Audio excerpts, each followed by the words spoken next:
It's 9 a.m. We'll call the meeting to order. This is a regularly scheduled meeting of the Town Council of Fort Myers Beach. It's January the 10th, Monday, January the 10th, our first meeting of 2022. So I'd like to wish everybody here in the chambers a Happy New Year, and everybody at home a Happy New Year. All council members are present, the town attorney, the town manager, the town clerk, several people in the chambers. So we'll stand as always and begin with the invocation followed by the Pledge of Allegiance. We meet to serve our community, to use our resources wisely and well, to represent all members of our community fairly, to make decisions that promote the common good. We recognize our responsibility to the past and the future, and the rights and needs of both individuals and community. As trusted servants, we seek blessings on our deliberations and on our efforts here today. Amen. I pledge allegiance to the flag of the United States of America and to the republic for which it stands, one nation, under God, indivisible, with liberty and justice for all.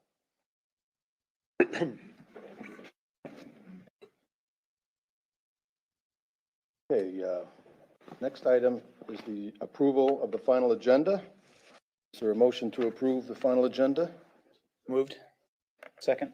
Moved and seconded. Any discussion? The objection? Motion carries unanimously. Next item is public comment.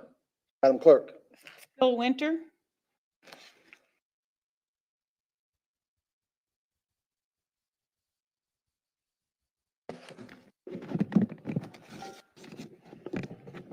Morning. Been a resident for 18 years. 17 years I had interest on this island.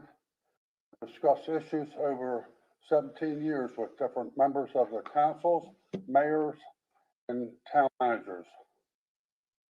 This has been no results. I'm going to go back over and begin.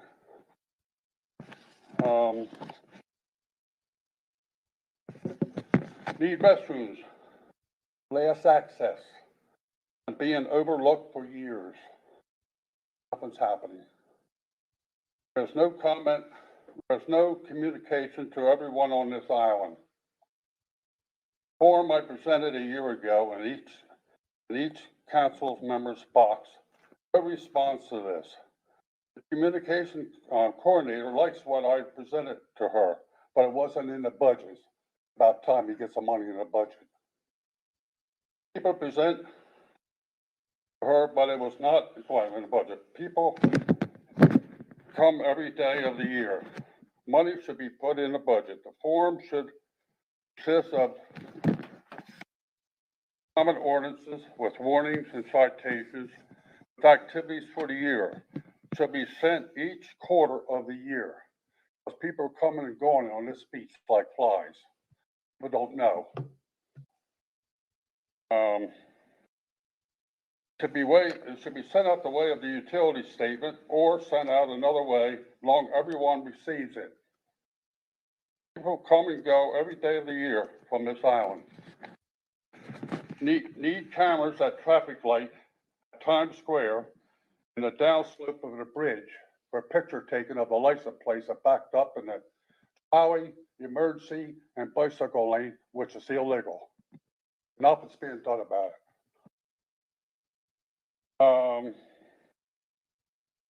Traffic light at Times Square. The description of the job performance is to work on the concrete median.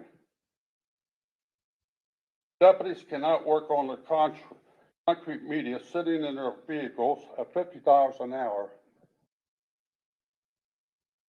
for their 4-hour shift or leaving early from their shift, still getting paid. When it rains, no lightning, they sit in their car. Hot day or cold night, they sit in their car. I went past there last Tuesday a week ago. It's about 6 minutes after 6 in the car. Last week, I go past there was no one there at all whatsoever, and the light was blinking Tuesday night at 6:20. Something's got to be done about that. You got to talk to the Captain Henry.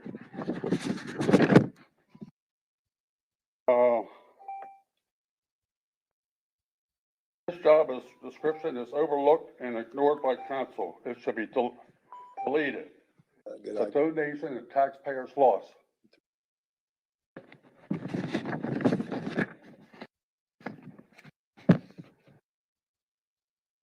Containers, debris, garbage pickup.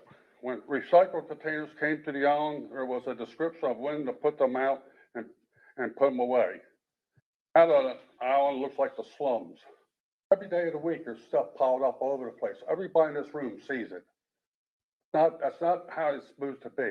It's an ordinance. It's not, you should either keep the ordinance or delete the ordinance and keep the place look like the slums. It's not a very pretty island during a week.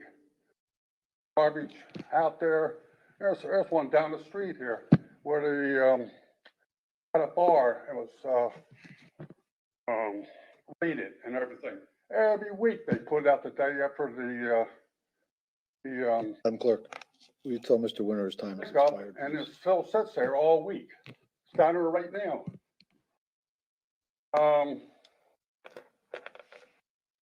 3 minutes? Okay.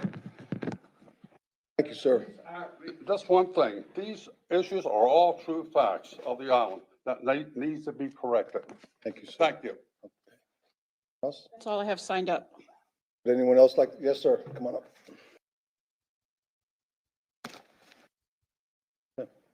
Morning, Mayor, Morning. Vice Mayor, council members, town clerk, town attorney, town manager.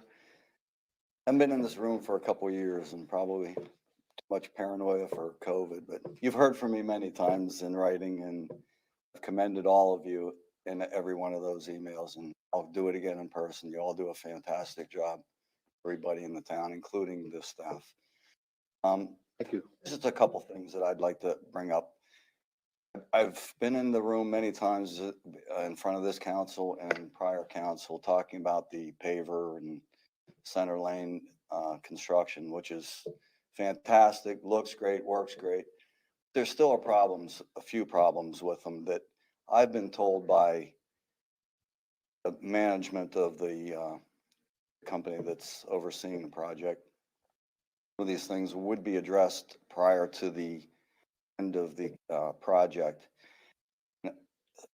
It includes a lot of the areas where there are manhole covers south of the town hall, just north of the town hall. Those manhole covers pick up a great deal.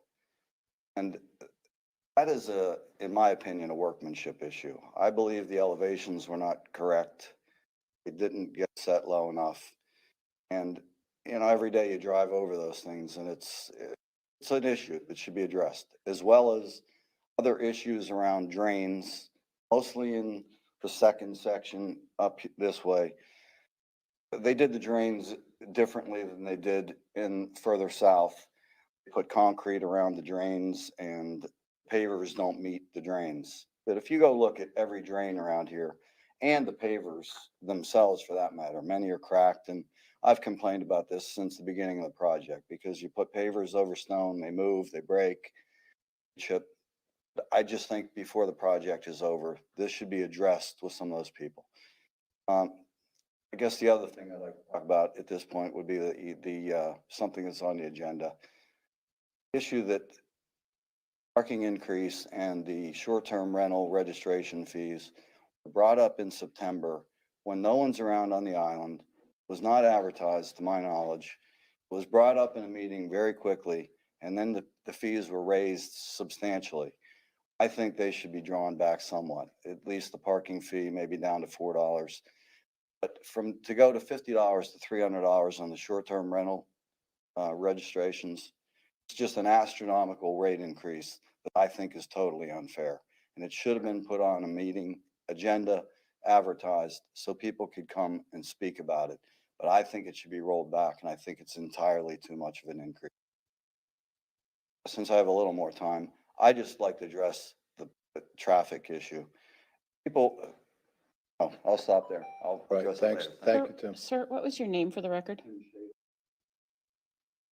Just an FYI, Tim, the question of the drains and so forth was brought up at a prior meeting, and that has been referred back to the county for the project.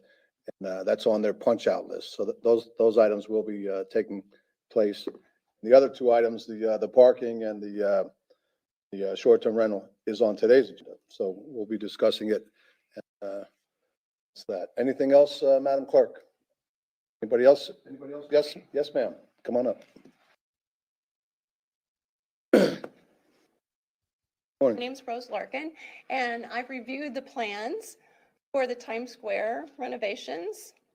They're coming up sometime probably later this year, and very concerned. I don't know exactly where you're at with approving all of those plans, whether you're still agreeing on the sale, which I thought was a hindrance, because if you have a light, which is in the plans to put on the sale, then you're gonna be attracting again from all the wildlife and the sea turtles being attracted to a white light on the beach. Covers.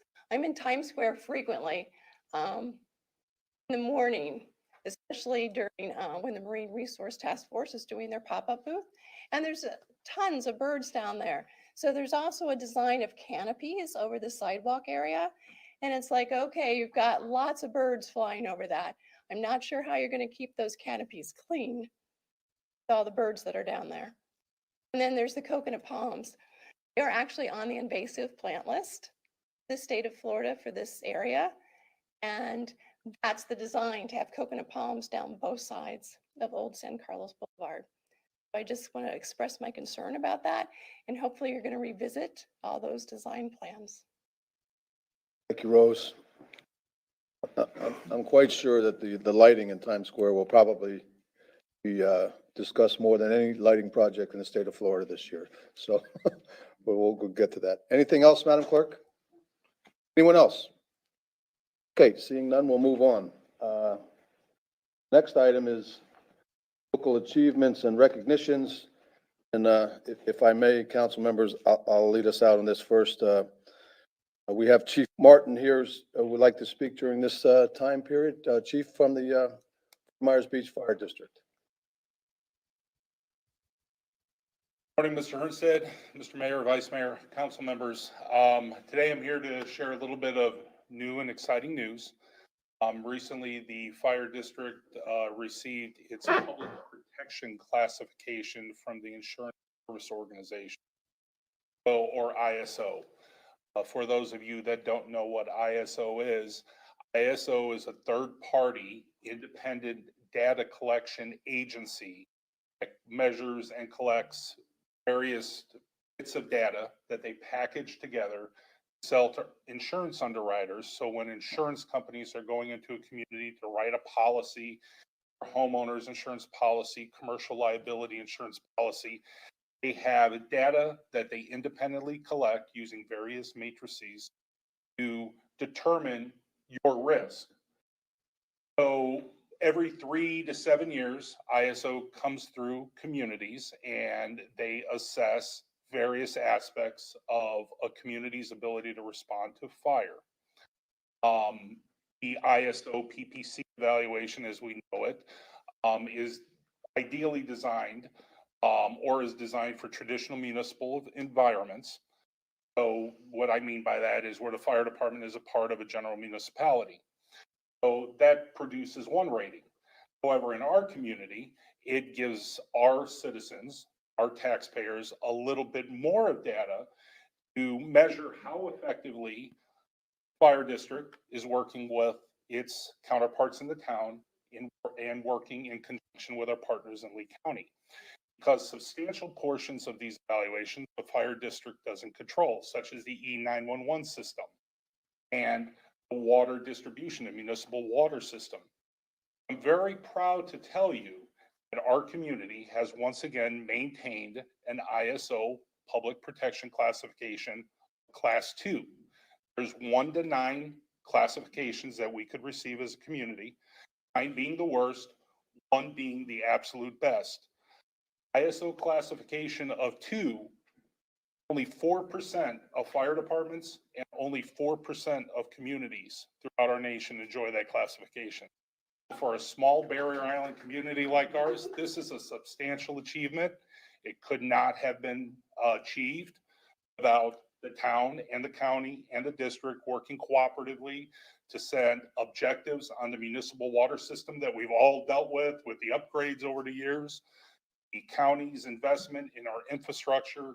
So I wanted to come and make that announcement to you so you can be proud of our little community and the good things that are going on. I want to thank the Public Works Department, Water Department for their outstanding partnership, and I look forward to continuing to achieve great things working in conjunction with all of you because we're stronger together than we are apart.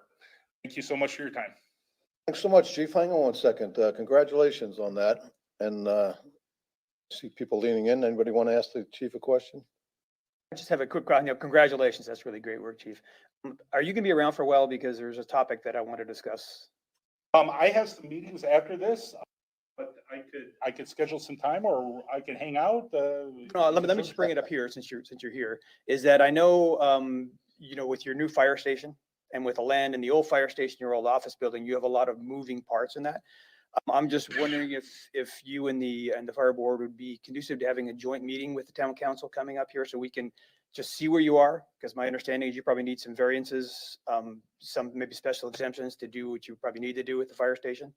And the town has certain needs. And so maybe just to have a strategic kind of high level meeting where we can talk about what you want to do and with how the town could support you and what we can potentially do for other aspects of the town.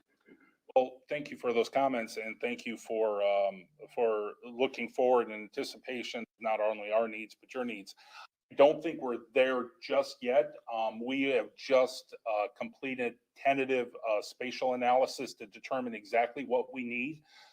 So our development, our design team is starting to put those pieces together as far as what a site plan development work looks like, what exactly a building's going to look like. So I would anticipate March, April timeframe would probably be, of course, I'll work with Mr. Ernstead to coordinate those things to make sure that we're communicating our needs and assessments. But thank you. And I think it's probably a good idea at some point.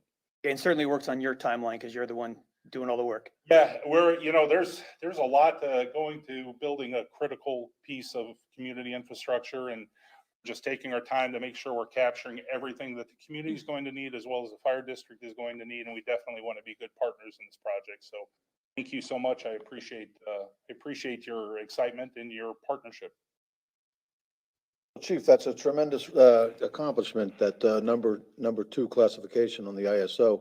So what do you have to do to get number 1? Well, some of those things we can control, some that we don't. There's a lot of things, but we're in the top tier. So I told you that there's 9 classifications and they're broken down by 3. So we are in the top tier. So we've got to carefully measure the additional expenditure versus the minimal savings that we might realize as far as getting into a class 1. Is it really worth it? ISO's changed a lot over the decades that it's been in existence, but it definitely represents a good measure and a good gauge, not only how the fire district performs, but again, for our community, the partnerships and the collaboration. All right. Listen, thanks for stopping in, Chief. Appreciate it. And we value our relationship, of course, with the fire district, and we look forward to working with everything in the year to come. Thank you. And again, just to start the new year off, I just want to thank Mr. Ernstead and staff here at Town Hall. Thank you. I think so too. Thank you. All right. I have one more item before we get going. Our own councilman, Bill Veach, has attained greatness in the field of council membership, and we want to recognize him today with a diploma. So cue the pomp and circumstance in the back, and I'll just read a letter here that we got this is addressed to the Honorable Bill Veach. Your council member Bill Veach, on behalf of the Florida League of Cities, I am pleased to award this certificate to you for the completion of the Institute for Elected Municipal Officials 2 in Tampa on November 12th and 13th, 2021. It is our sincere hope that you found the program challenging and worthwhile. We encourage you to take advantage of other training opportunities through FLC University and the Institute of Government. We also invite you to register for the next offering of Leadership Academy 1 when registering. You can find dates and so forth. We strongly believe that your attendance at the Institute is indicative of your continued commitment to improving the quality of municipal government in Florida. Assistance in the future, please don't hesitate to call upon us. Signed, Lynn S. Tipton, Director of the Florida City with the Florida League of Cities. So, Councilmember Beach, congratulations.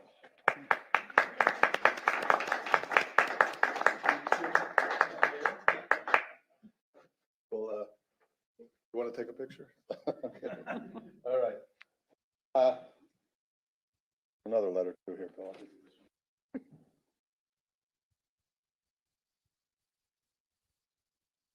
Okay. That's it. Dan, we'll start with you on the way down. I've got nothing this week, Mayor. Vice Mayor. Actually, I have a couple of things, three. It seems that I may have become our communicator with the Lee Waste Department because I received a message from them that our horticulture pickup may be delayed. They're having COVID issues with staffing. And evidently what they're trying to do is make sure the garbage gets picked up because that's the stinky stuff. And so you may notice a delay with your horticulture pickup, and I wanted to get that word out there to everybody. That has been happening. Second thing is that I wanted to be sure to announce our Arbor Day program, which is coming up real soon. The town would like you to apply for a free tree by the 14th. We're going to be giving away the trees on the 21st between 9 and noon at Bay Oaks. The last time we did this, we did have leftover trees, so if you had forgotten to apply, you could show up and fill out an application there on that date. There are 2 trees to choose from. If you are interested, I strongly encourage you to do this because I'd like to have strong participation in this so it becomes a continuing program. And last but not least, I want to give our staff kudos for their excellent work on New Year's Eve. I was present at the cupcake giveaway. They had everything set up for us in a fantastic manner. Everybody loved the cupcakes. It was lots of fun. They then worked all day on preparing for the crowds for fireworks and cleanup, etc. And I received nothing but good comments from my friends and neighbors about how well that event went. And I know that that is in great part due to our staff. And so I thank them. Very good. I can't let that pass without commenting. The Vice Mayor is being very humble. Congratulated everybody except herself. She was out pushing those cupcakes. You'd think she was selling timeshare on the beach the way she was pushing them, but she certainly got the year of resident and tourist alike, and it was a lot of fun. Councilmember Alho. Nothing additional, Mr. Mayor. Thank you. Councilmember Reach. Yeah, I'd like to recognize the All Island Water Sports. I guess their crew kind of snapped into action. There was a boat with 10 people on it, got swamped. They mobilized the resources that are ready for emergencies with their own operation and rescued the people on that swamp boat. So just thanks for them for keeping their eyes open and being willing to use their stuff to help the public. Very good. That was quite an accomplishment on their part. Okay, our next item is the advisory committee reports. I think Steve Johnson is here from Marine Resources Task Force. Hello, Steve Johnson, Chair, Marine Resource Task Force. Happy New Year, Mayor, Vice Happy Mayor, New Year. Councilors, Manager, and Town Council. We finished a pretty busy year in 2021, and in our December meeting, actually had there's a number of motions for recommendations to Town Council, which I'm here today to share with you as part of my advisory board report. The first time was actually 4. 2 are more involved than the other 2, but the first was the recommendation for the Bayside Park outdoor lighting and as well as really the overall municipal projects that are going on downtown. Essentially, for pedestrian and vehicular safety, we ask that we please pursue a single consistent outdoor light color for walkways, crosswalks, and roadways throughout the entire downtown commercial district.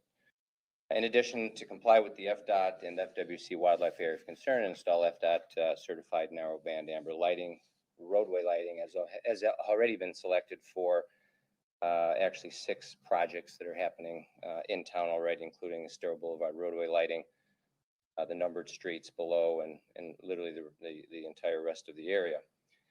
But also, in addition to comply with the town of Fort Myers Beach municipal lighting ordinance, which is the Division 20 lighting standards, which actually includes the purpose of curtailing and reversing the degradation of the nighttime visual environment by minimizing light pollution, glare, and light trespass.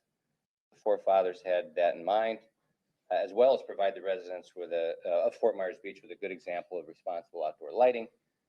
Certainly as the requestor and the grantor of permits for projects like this, I think it's a major conflict of interest to pass land development orders that do not comply with the ordinance.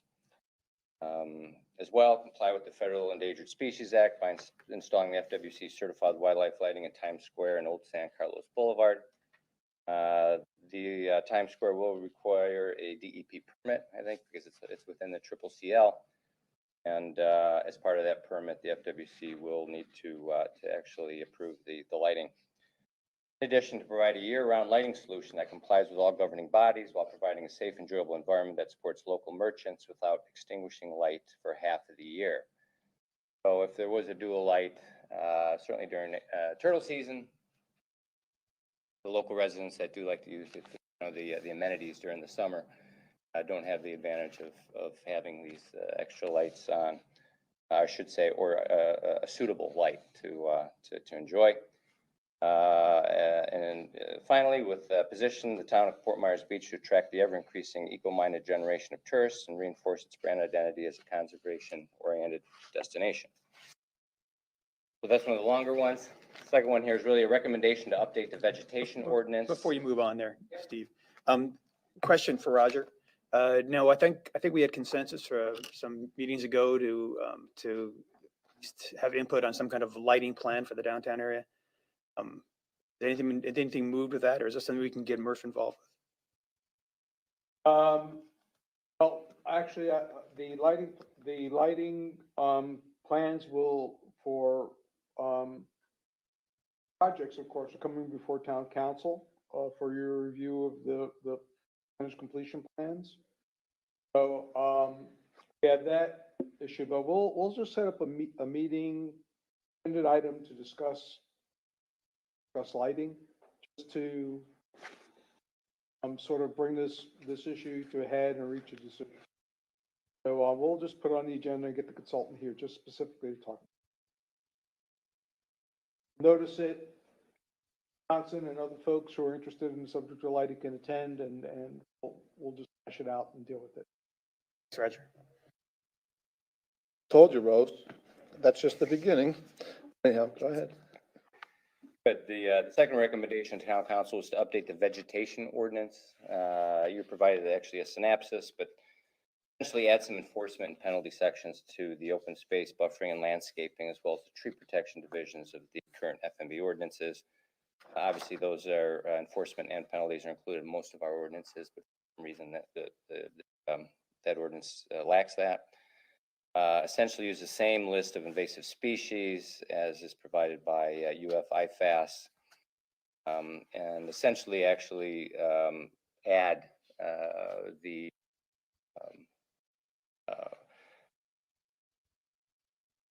one. What's the top list? But there's the main list of endangered species, invasive species, and then it goes on and on. But essentially add those to prevent those being added for any new land development orders.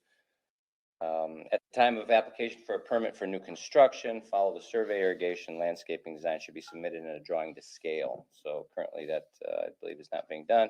Recommend Florida-friendly landscaping principles be used. Add additional terms and definitions within the ordinances. Provide an intent and purpose for the open space buffering and landscaping ordinance. This already exists for the tree protection ordinance, so it would just simply be an extension. Ensure trees planted along the right-of-way shall have a mature canopy maintained at a minimum of 15 feet. Right now, that's not in there, and there needs to be safety below the canopy for trucks and whatnot. Emergency vehicles. And throughout both vegetation ordinances, add actually designee after director. Smaller point, I suppose. But also maybe establish a tree fund for the town of Fort Myers Beach, which shall be used exclusively for plant replacement and to provide necessary maintenance of damaged trees. So just a little reserve there, maybe from potential penalties. But you also, I believe, have both the comprehensive list and which is more specific, and it's provided in your agenda packet already, I think, for your January 13th MMP meetings. I think that was ushered along maybe by Chad, as well as I know independently, you all are already working on tree protection and some other items concerning vegetation. Third, a recommendation to improve signage on the pump out boat. So we went around and around about pump outs, and actually, believe it or not, boats really don't contribute too much to the enterococci, you know, the E. coli other for saltwater. But so we looked at pump outs in regards to water quality, and really the only thing we can recommend is potentially to include signage on the pump out boat with a phone number and maybe a website that people can request. So something quite easy. And last but not least, a recommendation to provide cigarette disposable devices in Times Square and entrances. So we have some folks that live quite near Times Square, and they just the input has been that there's just so many cigarette butts, not necessarily on the pavement, but in all the planters and everywhere that you can literally tuck one. And of course, there are no disposal vessels in Times Square. So that's it. Questions for Mr. Johnson? Real quick, Steve, this last one kind of, I don't smoke, so I guess I never pay attention if they're there or not. Do we have any throughout the town, like beach accesses or anything for the cigarette disposals that you know of? I don't think so, actually. I mean, there's certainly trash cans everywhere, but I think a lot of people are hesitant to throw cigarettes in trash cans for obvious reasons. But it seems that, I mean, there haven't any complaints per se about accesses, Dan, or other points of the town or other municipal properties. So I think Bay Oaks is no smoking allowed anyway. But it seems it's Times Square. And again, it could be because there are no receptacles, or maybe it's just because it's a bad habit that goes along with smoking. I mean, I don't know about my fellow colleagues, but I know I've received some complaints about cigarette butts on the beach and picking them up. And Yeah, that's one of the most I just common didn't, I guess I never paid attention if there were cigarette disposal things at the beach accesses or. So just so everyone understands, the state is taking up a piece of legislation has been filed to eliminate smoking on public beaches. So that'll be dealt with by the state. I can't recall specifically for the new trash receptacles at Times Square as part of the project, that whether they have a separate cigarette butt disposal chute, but we'll check into that. It's interesting. I was reading a story in the paper about that same thing about the state. They also had a story about cigarette butts and filters being like the #1 piece of trash in our public areas. It is a significant problem. Thank you very much, Steve. Appreciate it. Okay, we'll move on. The next item is the approval of minutes. We have the minutes from the December 6th, 2021 Town Council meeting, and also the December 8th, 2021 Management and Planning session. Is there a motion to approve the minutes, or are there any corrections, additions? Move to approve. Okay. Both sets. I'll second. Moved and seconded. Any discussion? Objection? Motion carries unanimously. Okay, the next item we move into are the public hearings. And our first one is variance 2021-0073. And this is for 6036 through 38 Estero Boulevard pool setback. Is there someone from the staff that gets to? John, you want to do? Yeah, Okay. as you, this item is quasi-judicial. Sir. Okay. Go We ahead. can have, wanna everyone swear who's him going in? to testify in this matter, if they can stand and raise the right hand. Tell the truth, the whole truth, and nothing but the truth. I do. Witnesses have been sworn in accordance with your quasi-judicial procedures that you've adopted. this point would be appropriate for each of you to disclose any ex parte communication you had with regard to this matter. The export I've date? driven by it a number of times. Just to drive by. I've done neither, well, I may have driven by, I'm sure I've driven by, but, Rexanne? I've driven by both sides last time and this time. Same as Vice Mayor, driven by both. Very good. There are your disclosures. Is there someone from staff that's going to lead us out on this? No? Yes, Okay. under our the procedure, normally the applicant goes first. Oh, the applicant. Okay. Stand up, sir. Morning. Aaron Epstein, owner of 6036 and 38 Morning. Estero Boulevard. I guess we're just looking to do what all of our neighbors have done in the back on Gulf Lane, which is install a pool in their backyard. The county, when they repaved the Estero Boulevard, was kind enough to give us a curb cut in the front. Our plan is to move the parking from the rear to the front.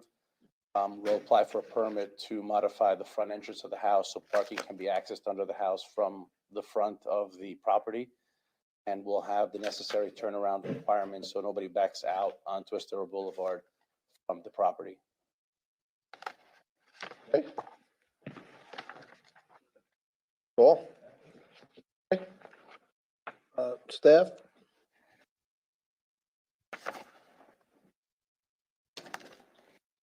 Hi, Carl Benz, Community Development. Morning, Carl. So we're here for variance 2021-0073 to allow accessory structure, a pool in the front of a principal structure within the street setback.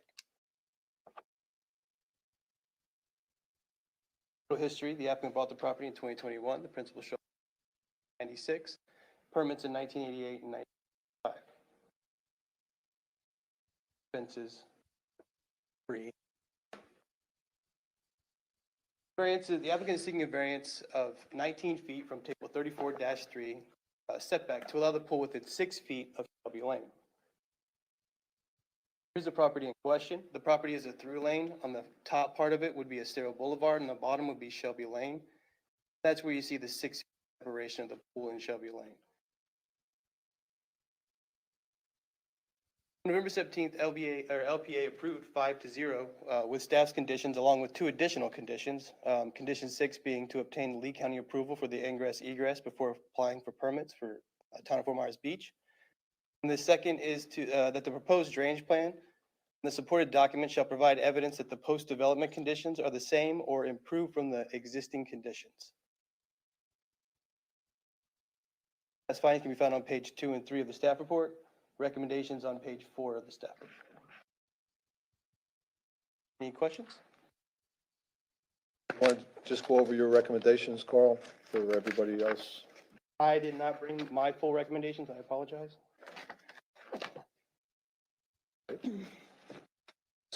Questions? For somebody, now is the change of egress into Estero a part of this application? They need approval for it. Apparently there was conditions when Lee County put in the cut-in that they needed to have enough room to pull in and turn around. So they have to prove they have enough room for that, and then we can move forward with our permits. That's completely Lee County. Okay, so the condition that was added by the LPA, is that what you're talking about? Correct, yes. It's not actually part of the application, it's a condition that was added by the LPA. Correct. They need to have that in order for us to move forward with ours, because that's a condition that Lee County put on the cut-in for the sidewalk. That's something that needed to be resolved prior. Being able to turn around. They have to get, I'm sorry. Go ahead. You have to get that first from the county. Right, so If we just add- to help everyone understand that because they're contemplating putting their swimming pool, they need to readjust their parking for the property. Solution to that they propose is to enter the property through Estero Boulevard. Currently, there's no driveway cut. But there is a I mean, driveway there cut. is, I'm sorry, there is a driveway cut, but there's a clarity with regard to the being able to not back out. So, that's what needs to be clarified, because Lee County doesn't want vehicles backing out of Estero Boulevard. Yes, I'd have to say, I'm really surprised that Lee County allowed you a driveway cut there. It's on a double curve. You have lots of accidents there. the policy of the town is that we want people not be pulling out onto Estero Boulevard. So I'm concerned about that. I think it's important that if we do grant this, that we say that it's only if they can prove that they can turn around in that area, which looks very small to me. Madam Vice Mayor, quite frankly, both my neighbors to my left and my right have driveways onto Estero Boulevard. I get that, and we're wanting to have fewer of them, so to add yet another one on a curve. A little prejudicial not to allow us to do what our neighbors have done already. And I do hear your concern, but we back up and turn around over there. I've tried it many times. It's really not a. I think it's, you're not allowed to back up. No, I'm saying I've gone into the parking area in the front and I can turn around easily and go forward into Estero Boulevard. And there's plenty of visibility going left and right to see oncoming traffic. Are we putting the cart before the horse here, as far as our approval before they get the approval from the county? Well, I don't know that that's really the case. It's really more of a chicken and the egg. Like county doesn't really want to look at it unless there's something else in progress. So I see. so to try to move the thing, the issue along, the application along, we've decided to say that, well, you can do it if you can get the county's, Mr. Green. I just want to, because your comment, Jason Green, Community Development, that was a request by the county. I spoke with Rob about this. For us to go first. To help coordinate with them to make sure that we help implement what they agreed to as far as that driveway cut. But it also triggers with us impervious surface calculations and that sort of thing. So he's going to have to work on that. All right, so what, as long as you're up there, Mr. Green, what is the town's recommendation for this? So with the conditions of approval that the LPA recommended, the addition and ours essentially recommended approval with the changes, but they do have to prove that they have sufficient maximum under the impervious surface amount. So what happens is they have a driveway use area now. They may have to trim some of that back and turn it into what was either shell or asphalt or what have you into green space essentially, if they're going to get enough impervious surface on the front side to be able to turn the vehicles around. So it's not going to be just a simply put down pavers, put down asphalt. They'll have to show that they've reduced and added and the numbers meet our criteria. That was the important part, to make sure that they don't go over the 67%. And that the stormwater in the rear, because my understanding is that there's some issues with stormwater back there on that street, is that they go through an engineering plan, same or better than what its current conditions are. So we call that as your pre-development versus your post-development. Questions for Mr. Green? I have another question. I'm not sure whether it's for Mr. Green or for the applicant. And I asked this before when I was talking about the plans being more detailed. One of our requirements is that if you ask for a variance, it has to be de minimis, meaning the least amount necessary to accomplish your goal. And when I look at these plans, there's a pool that's set cockeyed.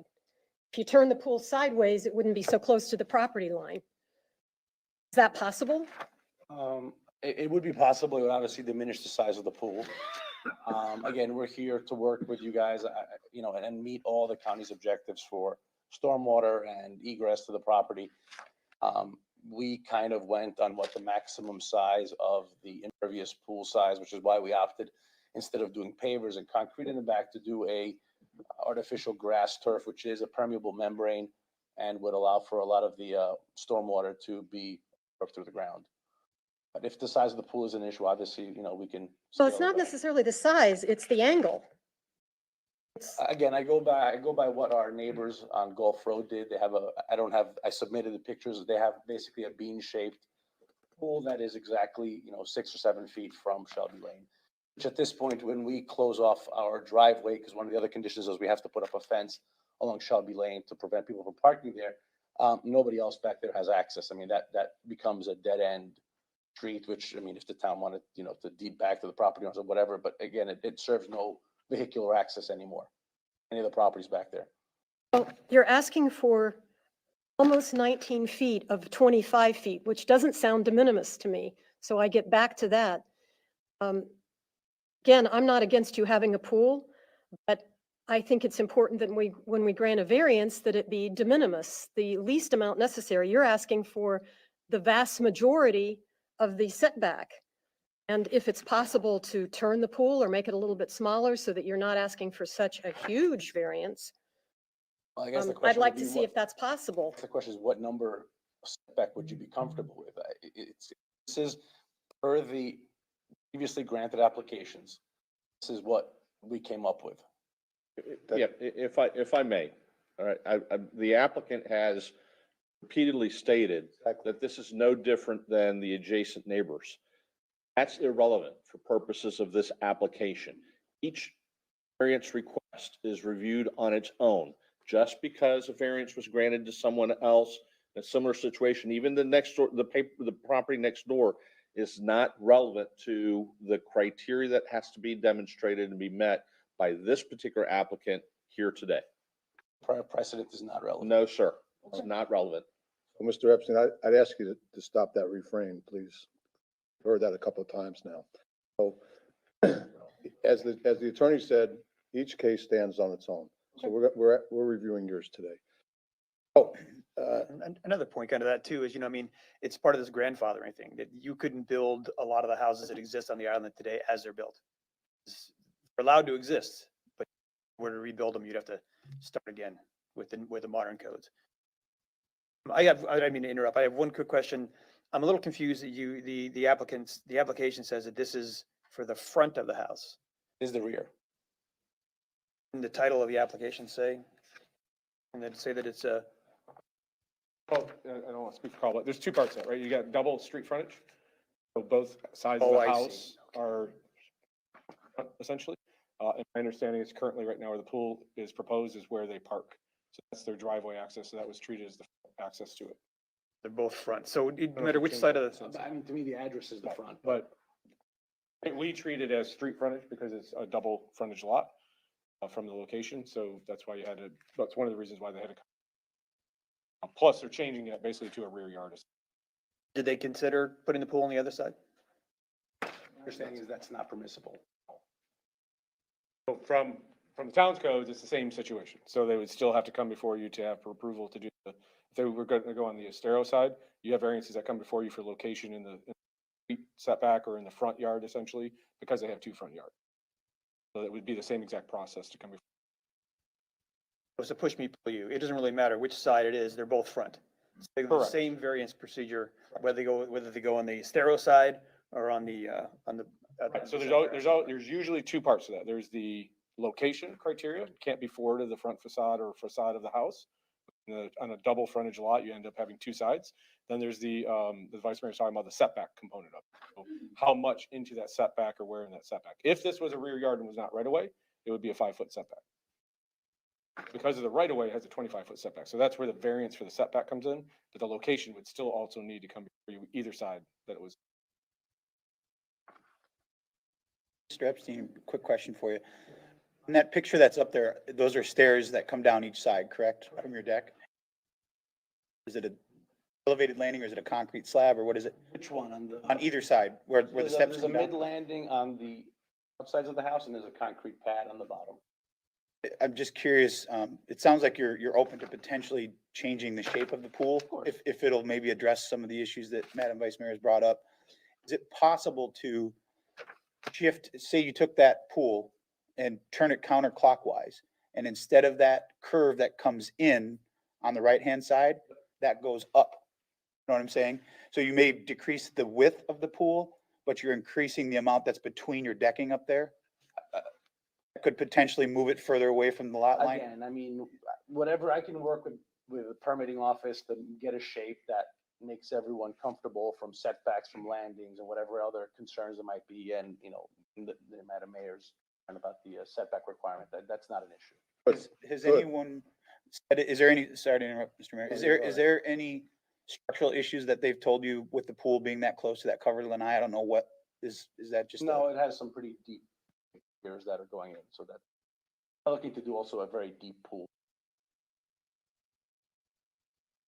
If you're open to that, you could potentially achieve exactly what you're looking for, and maybe what Madam Vice Mayor is looking to do by just changing the shape of that pool a little Absolutely. I bit. mean, again, well, I'm not married to the shape.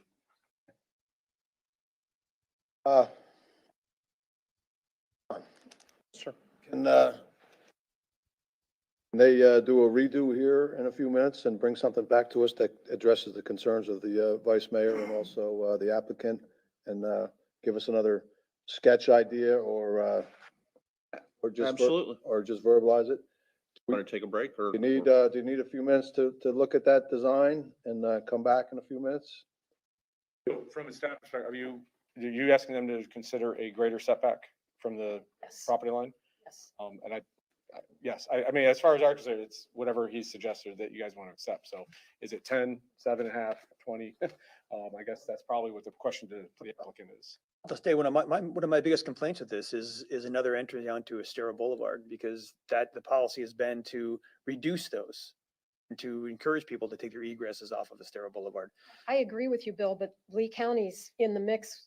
I don't think we can veto Lee County granting them an access off Estero Boulevard. We can make our variance conditional upon them completing that process, but Lee County's already given it to them conditionally, not ours to grant.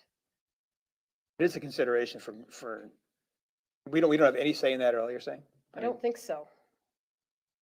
It's not one of the criteria in the code for granting a variance. Your question. Okay. But the mayor, to the vice mayor's point, it is a specific condition F in the proposed resolution that's in your packet. Let's try it this way.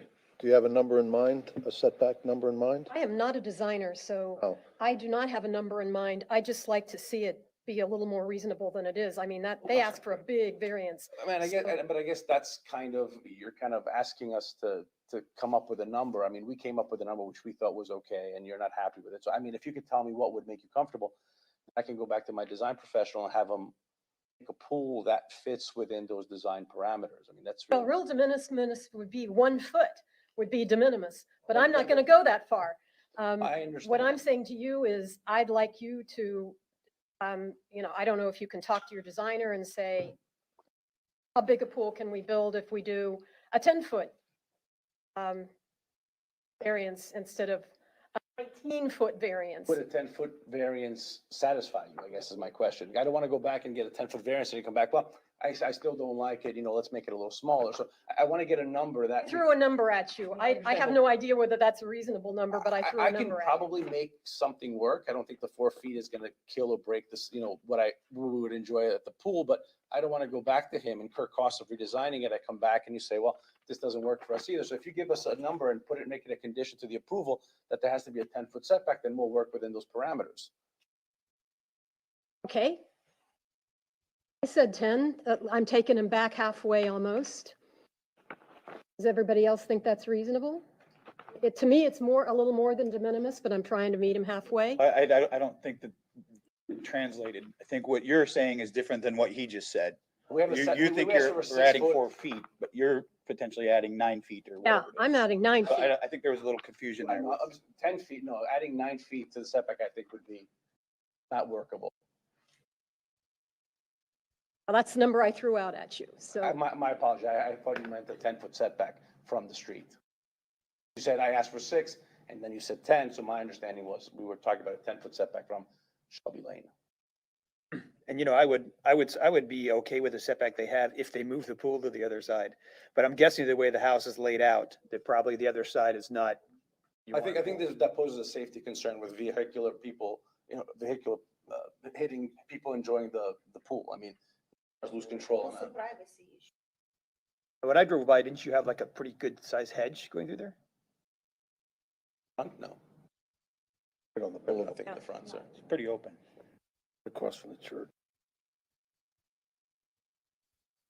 Okay. So,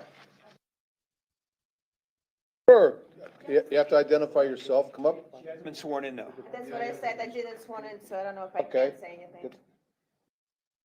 Swear to tell the truth, nothing but the truth. I do. Now, move a little to your left, speak into the microphone, identify yourself. My name is Erin Epstein. Nice to meet you. Thank you. Obviously, we're new to town. We came here to enjoy. We fell in love with it. We have 7 children. That's the reason why we want to have as big a pool as possible. That's what we're trying to achieve here. Because the little thing is just not worth it for us. It's a big family. That's all I want to say. If you 7 work with kids, us. why didn't you say so, why didn't you Maximizing the say size so of in the the pools beginning, for 7 both. kids? Sorry? Why didn't you say so in the beginning, 7 kids? Try not to throw it out right away. It's a Yeah. big family. We Go ahead, need go a ahead. bigger size of the pool. You That's don't know about the that's the LPA object. rule, a 1 foot of setback for every child? That's a new one. I'm sorry, continue, Mrs. Epstein, I'm sorry. So that's all I wanted to say. This is the object. We're here to work with the town, but we want to optimize the size of the pool for obvious reasons. Okay. That's all we're trying to achieve here. And I'm not trying to make you have a smaller pool. If you relocate that pool, I think you can still have almost as big a pool as you've got. But the way you've got it positioned, it comes at an angle toward the property line. The length becomes an issue because of the stairs coming down from the second floor of the house. So the width is not as big.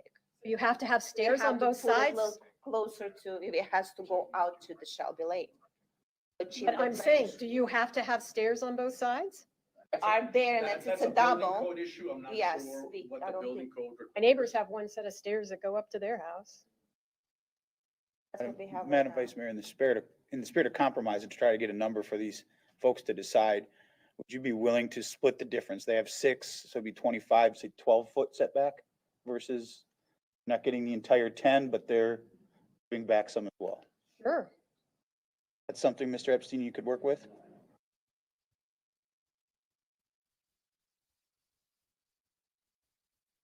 Instead of a 19-foot setback, it would be a 16-foot setback. Whatever, however the numbers work out, if it's 25 feet, half of that 12-foot total. What I was suggesting. Want to take a little break and you can talk to your design people? Want to do that? Available right now to pick this up and drop whatever they're doing.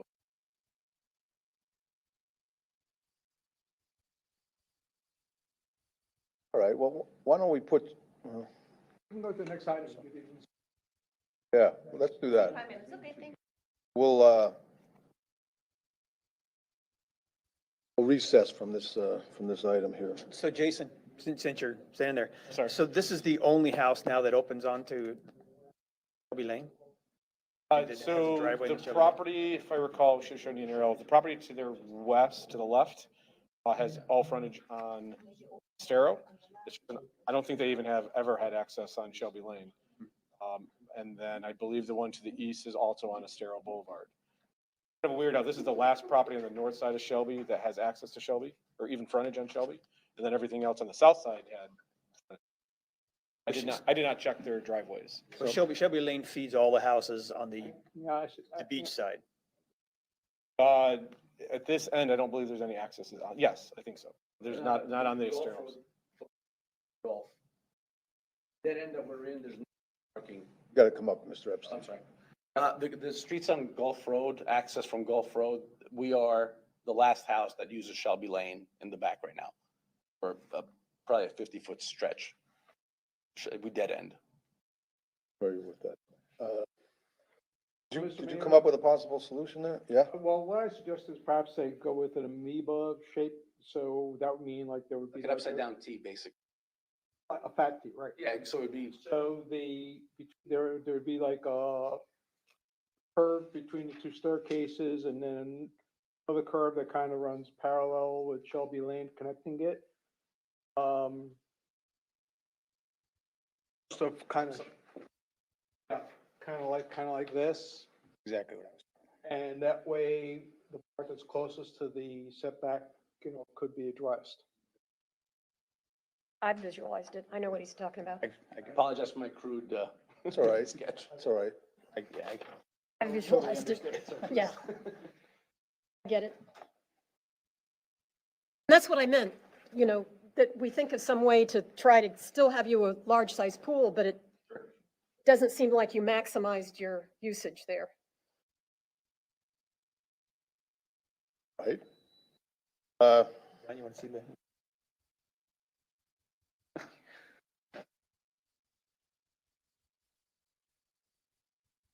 I mean, if we could agree to a 10-foot setback, I'm sure we can make a pool that, would fit this shape and would be I think fantastic. what's being proposed is a 12-foot setback. Counter offering at 10. I was at 6 or at 12. Trying to make you more your way than halfway. I'm going to go with what the town attorney said here, a foot setback. Don't know what the distance between the landing and the street is, I might have 3 feet there, so then my amoeba shape doesn't work anymore.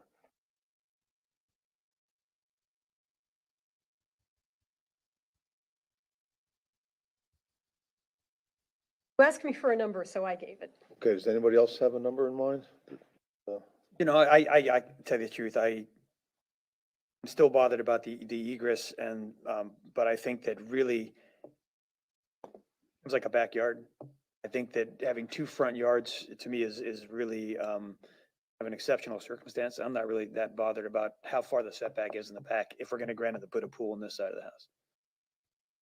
Thank you, and I think one of the one of the decisions was that we put a nice privacy fence and really do convert that into a backyard, and that is kind of, and I believe there's a 5-foot setback requirement in a backyard.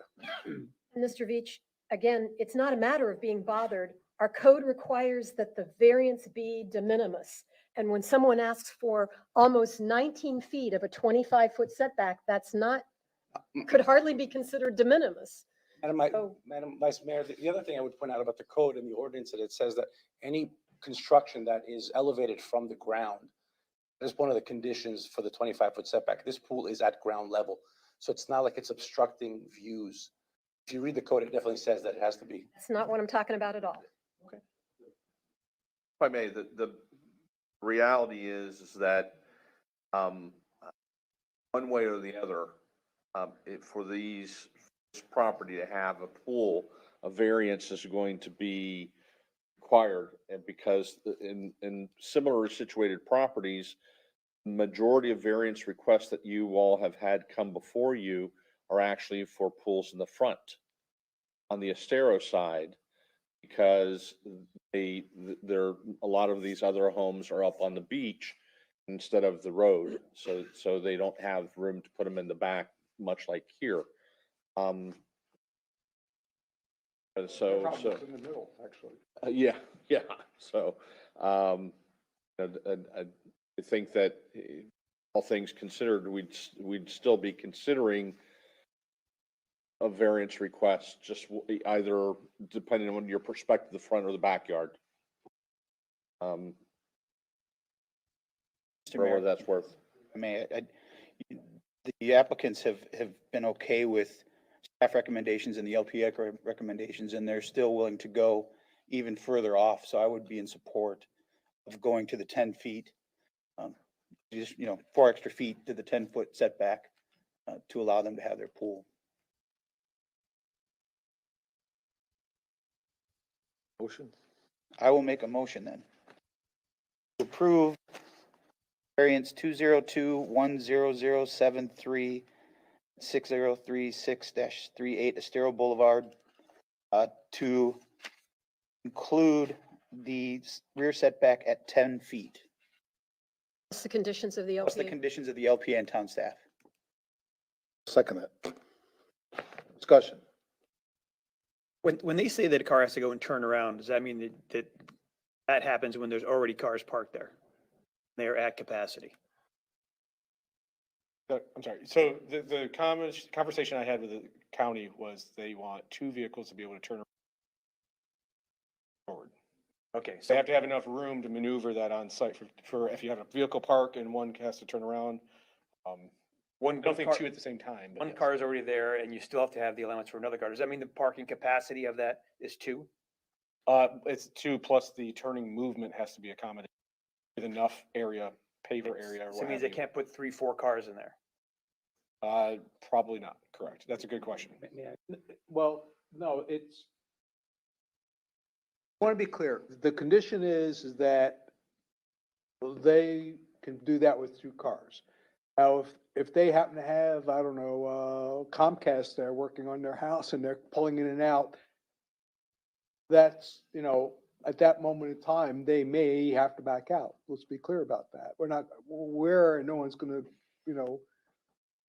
supervise or monitor that type of situation, but under general conditions, most of the time, 2 cars, they can maneuver so that one can get out without, having to back out is a condition the county's probably gonna be looking for.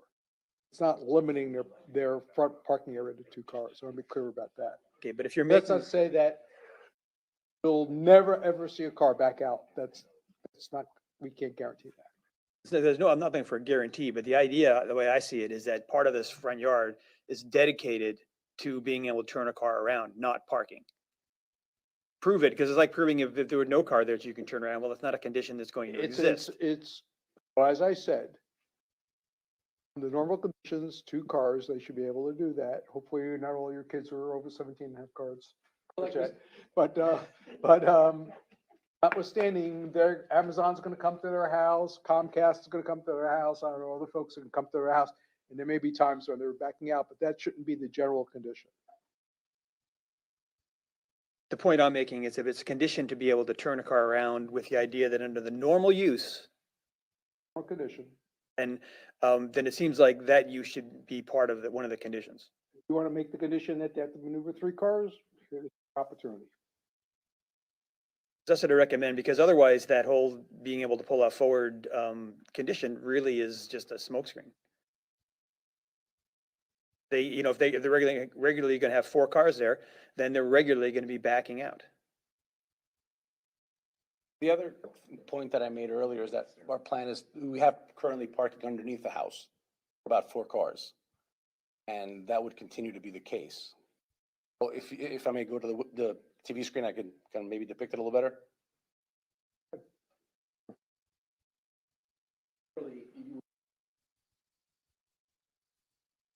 And then cut is over. Parked here.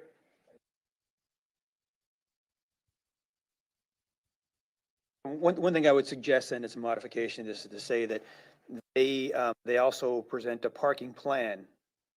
Shows the maximum parking that would be allowed under normal conditions, that they can still turn a car around and pull out forward. Mr. Veach, my understanding, the way I've read it, is that that's exactly what the county is already asking, providing a minimum of 2 turnarounds for no matter how many cars there. The way I read it anyway, is that no matter how many cars are there, they have to have room for 2 cars to be able to turn around and leave, not back on the Estero. They're addressing the 2-car issue, I think, from the county standpoint. You know, anybody who's had like a get together at a house, sometimes it just takes one person to put their car in the wrong spot, and then everyone is trapped. I get that, and I, you know, I sympathize with your worry, but we can't, I don't feel that we can make decisions on one-offs. We can't what if this to death. That's my point. We can certainly dedicate a part of their driveway to turning around and not parking. I think they already have that. I think you've already spoken that they have 2 Yes. turnarounds Yes. that are dedicated to just turning around. My drive-by, when I go by, I see that there's wings off of each end, call it north and south end, that looks like you can back out from underneath the house safely into their driveway and exit forward. So 2 cars essentially can back out from under the house at the same time and exit onto Estero Boulevard at the exact same time going forward.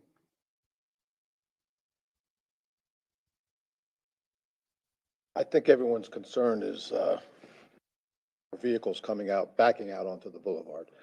Oh, I mean, you seem to be responsible people to me, and I think if you encouraged all your family and guests and visitors and everything, not encourage, insist, they drive out Yes. front, maybe even put a little sign in there to remind them, you know, but that would be helpful. Anything else? Councilman, would you restate your motion, please? Yeah, I made a motion to approve variance 202-10073 for 6036 and 6038 Estero Boulevard for the pool setback of 10 feet, and also followed the conditions of town staff and LPA. Okay, and I seconded that. Is there any further discussion? I will call the roll for this vote. Councilman Allers? Aye. Vice Mayor? No. Mayor Murphy? Aye. Councilman Adderholt? Aye. Councilman Veach? Nay. The ayes have it, 3-2. Congratulations. Build a nice wall for those kids, okay? Absolutely. All right. Okay, we'll move on. Want to take a 10-minute? Let's take a 10-minute break and we'll get on to this next ordinance. It's 10:10. We'll come back at 10:20.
Next item on the agenda, ordinance 22-01, minimum setbacks for large homes and lots. This is our first reading. This is an ordinance of the Town of Fort Myers Beach, Florida, approving an amendment, Town of Fort Myers Beach Land Development Code, Article 3, Division 3, Sections 34 through 638, minimum setbacks, and Table 34-3, dimensional regulations and conventions, zoning districts, providing for Scrivener's errors and effective date. This is the first public hearing, and we'll open it up. Sarah. Go ahead. Good morning, Sarah Morning. Probst with Community Development.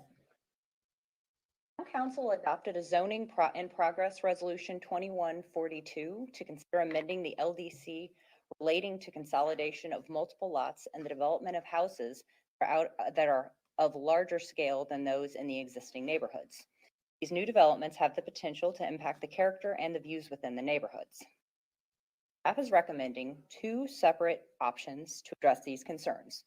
First is an option to require additional side setbacks for lots that are 80 feet wide or more. Recommendation is for side setback equaling 15% of the lot size. This percentage is based on the existing required side setback of 7.5 feet on a typical 50-foot wide lot. On an 80-foot wide lot, that would be a 12-foot side setback. Diagrams up here so we can look at those and discuss them. First, showing what the three separate lots. This is an example showing three separate lots. They would normally have 7.5 feet between each of them. Once they're combined, it's a much larger lot, and applying that 15% to the side would be, that's 150-foot wide total lot that could be built on, and would have a 22.5-foot side setback. And the code does round to the nearest half foot, that we don't have to do, 0.32 and try to figure out what that is. This is just another set of lots so you can see what that would look like and what the buildable area there would be. This one is a total 170-foot lot, and you end up with 119 feet of buildable area with 25.5 feet on each side, and then a 140-foot wide lot with 98 feet buildable area. So this is just to show that this 15% is very flexible depending on the size of the lot.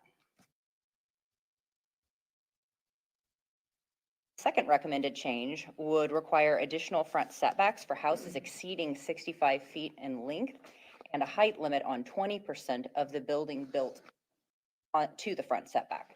This change would allow 65 feet of facade to be built to the 25-foot street setback, and any additional house length would be set back an additional 12 feet, or a 37-foot right-of-way setback.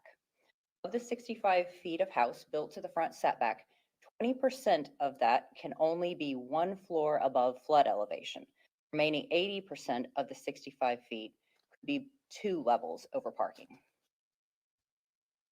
This change would break up the massing of houses that exceed 65 feet in length, which would decrease the visual impact on the right-of-way and for nearby properties. 4 architects and a designer were contacted to provide feedback on this proposed language. 1 architect and 1 designer were able to provide feedback. Their emails are included in your packets to read. The architect was strongly in favor of the changes and recommended that they go further to limit the single-story over parking to 80% of the front and allow 2 stories over only 20%. He also indicated that he did not feel the increased side setback was a hardship considering the size of the buildable lot. Designer who responded was not in favor of the additional regulations and also requested that we consider eliminating the 67% impervious surface limitation. I would recommend that you read those.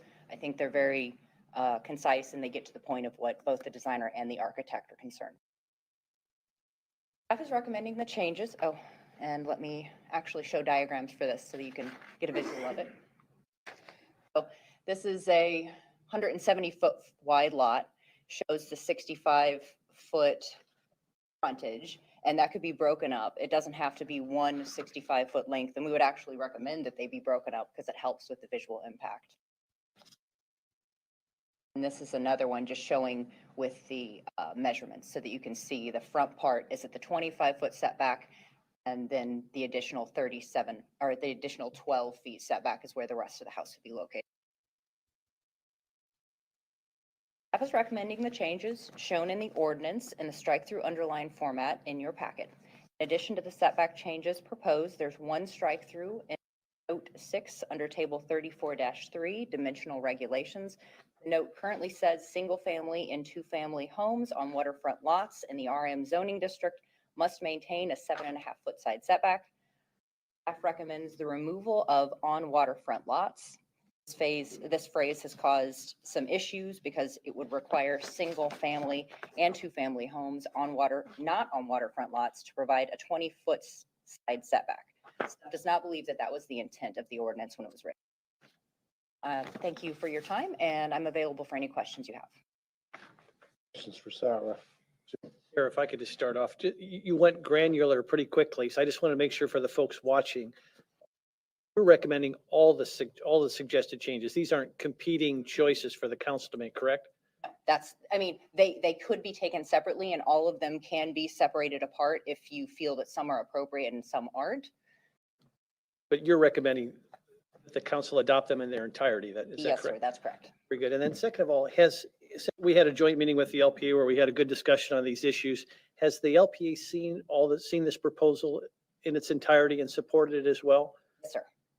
And then lastly, you and I think, along with the consultant that was helping us with the comprehensive plan, I think I brought this up in sort of as a non sequitur to that conversation, but we talked a little bit about, the premise of this was to address the issue of combining lots. As I understand it, this proposal impacts somebody that has an individual lot. But as you and I discussed it, you explained how those who might already have an individual lot and have plans for it would unlikely be impacted by this particular change. Do you want to just add some color to that? Well, this is not going to affect very many lots and very many houses. And I'm not sure if this is exactly where you're going with this, but because of the scale of these are very large lots. These aren't your typical lots. They have to be combining multiple lots in order to get to this size. And the houses are quite large. I mean, if you think about a 65-foot frontage, that's more than the width of most lots in the town. So these are fairly substantial lots, and this won't affect very many. So I think you answered my question, but just I'll ask it even in a simpler form. So if somebody owns a traditional individual lot on the island, they would unlikely be impacted by this proposal. Is that fair? Unlikely, yes. I can't say that there are no existing Vast lots majority within would be subdivisions, but unimpacted. the vast majority won't be. That's great. Thank you very much. Questions for Sarah? Sarah, I share some of the same concerns just about the wording that Mr. Benson raised in his letter back to Jason about the 80-20%, the way it reads. I see his point is it reads that 80% of that frontage could be over 2 stories and only 20% has to be 1 story. Yes. So, I think I almost agree with him, and the reverse makes more sense.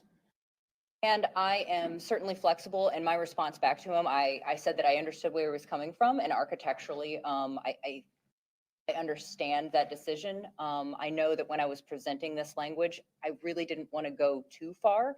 You are certainly able to push that further if you don't think that the language at the 20 to 80 is appropriate. If you think that an additional sort of front setback, not setback, but sort of a lowering of the massing facing the right of way would be more appropriate. I think that is certainly your option. I just didn't want to go any further than the LPA had recommended. Gonzalez, the compromise may be, Sarah, can you go back to where you split the front section? So one of the options to sort of be the middle of the road would be to require right view versus the left view. That'll soften it. We'll get the same. I don't know what's the right, the one on the right. There's nothing below the arrow.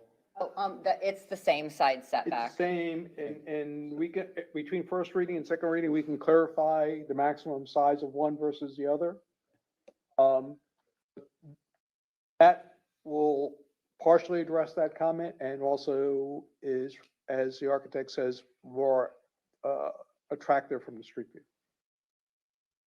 And the other issue that I was concerned with is the 650 square feet. You know, in our joint session with the LPA, we talked a lot about what we can do to entice these homes to keep the open air underneath. I'm not sure that 650 square feet will be enough to entice someone. And the reason I say that is you look at some of the size of the vehicles now. My truck, for instance, trucks would never fit in a garage space that size. I would be in favor of increasing that a little bit. It doesn't have to be substantial, but something that makes sense to be able to pull two full-size vehicles in and still have room to move around them. Where is this you're referencing? If you look on page 40, packet page 40, it says any home built that is built with no more than 650 square feet and 30 feet in width of enclosed space below the lowest habitable floor and used only for parking, storage, or access will be exempt from these proposed new setbacks. Essentially, they don't have to do the setbacks that we're discussing if they only enclose 650 square feet.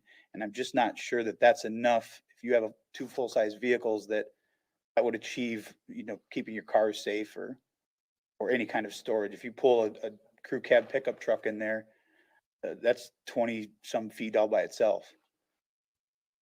My suggestion is discussions, if we could increase that enough to make it enough of an appetite for someone that's going to build a home like this to potentially want to leave that open air space underneath. You're saying it's not enough to really be a carrot from a practical standpoint. Yeah, I don't think that it's a practical thing for someone that has two cars and X or whatever they're going to store that they want to keep out of the elements and secure. I think that space would need to be a little bit bigger. Even if you went with the 30 feet, you're essentially only going 20, 21 feet deep, and that's not big enough to pull full-size truck into. I guess my question would be, if we're exempting people who do this, regardless of what it is, they then can go back to the 7.5 feet? Yes. I mean, So- I think it's. We're giving them a lot. It's actually 10 feet if it's over 10 8. feet. Yeah, Rather, 75, yeah. I mean, they're going to get to build a lot more house. We're giving them a lot if they leave it open. I think we're also asking them a lot to keep it open. So we had originally, so the idea was that it was going to be 30 feet maximum of view from the right of way. So if you're looking straight on at the house, 30 feet underneath the house is enclosed. 30 feet is certainly enough. If you pull straight in, you can get two trucks side by side. What would be the appropriate depth? Or if we were going to turn it the other way and it was 30 feet, what would be appropriate depth that way? Or do we want to say that it's 30 feet of width max? They can go the full depth of their house, whatever they're allowed to build. That will give them a substantial garage. That would make more sense to me because what we're trying to do is do the open part. So the depth really is not as important as the width. So if you want to increase it, I would say that would be the way to go. Yeah, I mean, it would just give more design options, I would think, if you wanted to separate your garages and have a decent sized garage on each side. If you're allowed to have that depth to go the whole depth of the property, then you could still get two vehicles in there. Just something that makes sense for everyone. Then you keep the whole center open, or if you want to combine them together, just some options that allow you to have a little bit more than just that small little square box that you need to secure your stuff. Okay. Yeah, I can make those changes. But you think the full depth of the house would be appropriate, 30 feet width? Yeah, I Seems mean, reasonable. part of me says yes and no. I mean, we've talked a lot about trying to keep that open air space. And if you essentially design a home like this and you want to have that full garage space down the entire side, but leave the center open, you're really walling off your neighbors. I think in the communications that I've heard from the LPA and that we had with them, that was a concern that they were trying to get rid of, the massing that pushes up against the people's houses on either side. Well, I mean, I guess, I don't know how you'd word it to make it so that it wouldn't be the entire way.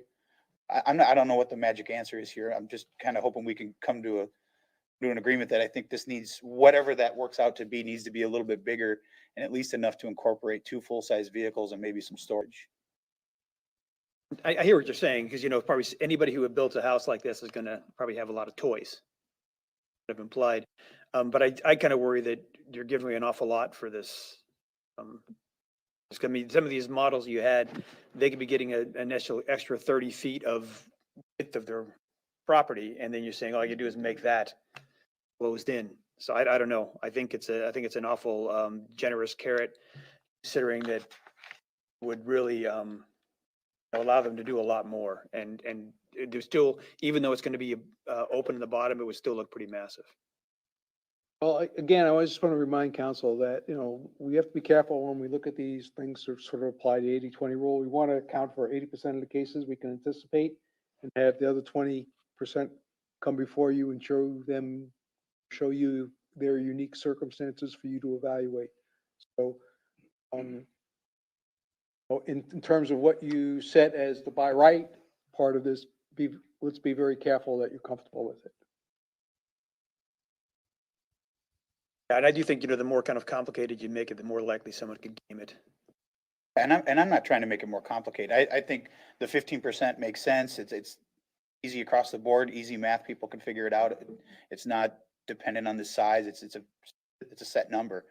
The only concern I had was the 2 things that I've already mentioned, the 80-20, how you read that, and potentially giving a little bit more than 650 square feet of enclosed space underneath to accommodate the vehicles of today. Once we've kind of chewed on it, is it okay if I move on to a different area? Certainly. But just before you do, one idea I was just thinking of is that one of the significant and I think really insightful changes was to go from a fixed distance setback to a percentage. Maybe another way to do it is, instead of making an incentive, saying that maybe if your house is bigger than such feet, that only a certain percentage of the frontage can be closed in, regardless. I see what you're saying. Essentially doing the same thing that they were just talking about doing with the side setbacks. Side setbacks. Whatever the percentage of your home is what can be enclosed. Right, and the heights and the setbacks from the front, all that's kind of based on a size and a percentage. So you could also say that just, if you're over this certain size, then only a certain percentage of the frontage can be closed in and below. The other side is going to flip the coin on what you're saying, Dan. Instead of saying, well, this is a prohibitively small, if someone has a 70 by, I don't know what, 40-foot house, it's a lot of square feet. That's the other side of the coin, that, the temptation is someone's going to want to use that for something that's not appropriate for. There's just much more than someone would need for storage, even with a lot of toys. Well, if you look at just the example on the screen, the 65 versus the 119, are you talking about 54% of you trying to keep the ends open?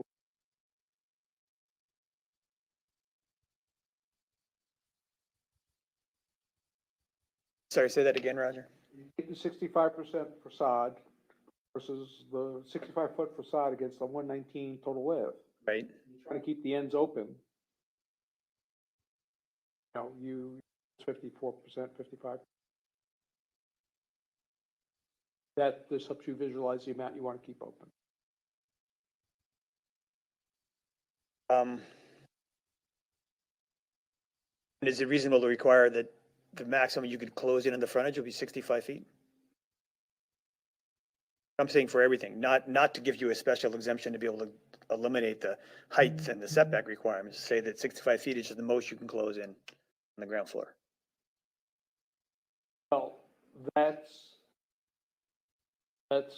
contrary to what sort of carrot type of issue that was previously discussed, but of course, you also want to do that. It's either gone from a very overripe carrot to a stick. Well, again, I could constantly caution you that prove what you're 100% comfortable with and make everyone else come before you.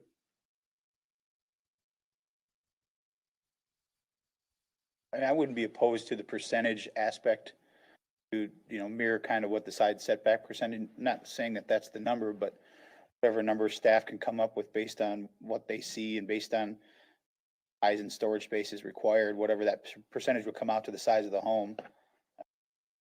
Like a math issue that wouldn't be that hard to figure out.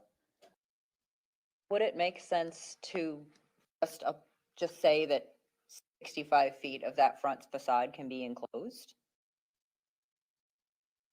And the Simpler. remainder of it remain open? How, Or is that too far? how would that, Not far enough? how would that affect this is a 3-lot scenario, how would that affect a 2-lot scenario? They'd still get the 65 feet? Yeah, I mean, because, well, Universally I across. applied the 65 just as sort of that limiting factor of bulk. Up to 65, yeah. But what you're saying is in this scenario, they could do the 65 feet of enclosed space underneath the entire depth of whatever, I don't know what that depth is, but it could be if it's 40 feet, then it's 2,500 square feet roughly. So everything that's allowed to be built to that front setback go all the way back as garage area, or just open space below the house, storage. Pretty easy to calculate. And that's certainly a number we can play with. I mean, it's 60, and this is, I say, not an incentive to, we're not granting them reduction in setbacks or heights or any of that, but just saying that that's the most you can have. And if 65 feet doesn't work, we could do a percentage, we could do a different number. Just we're saying this is the most frontage that you can, house that you can.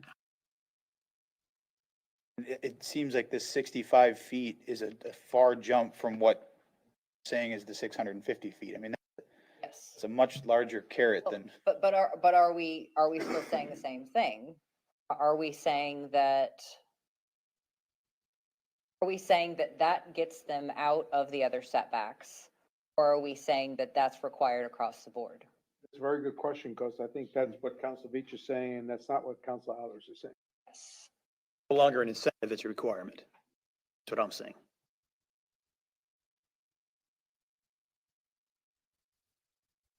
I'll refrain until I hear from the rest of the counselors on that. I got to ponder that a little bit.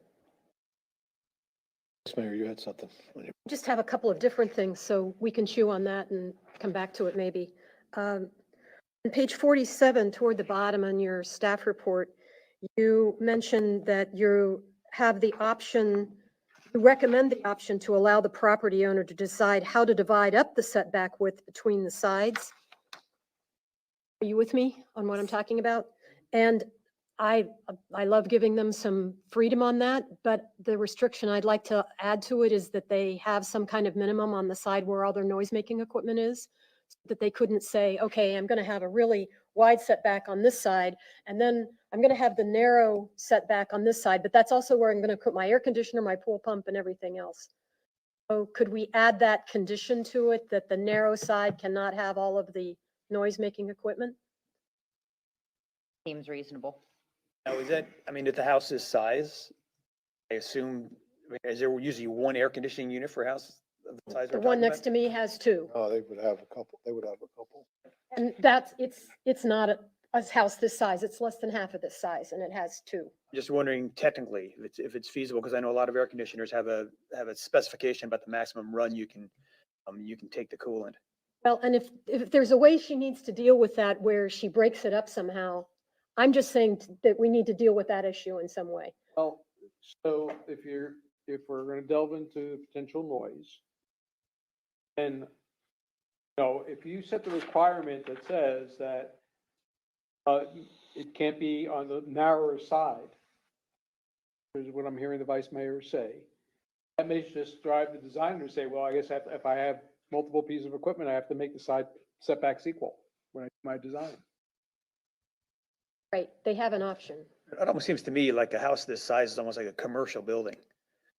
That it's this big, maybe we're talking about requiring air conditioners to go on the roof or somewhere less obtrusive. They're also going to be pretty large.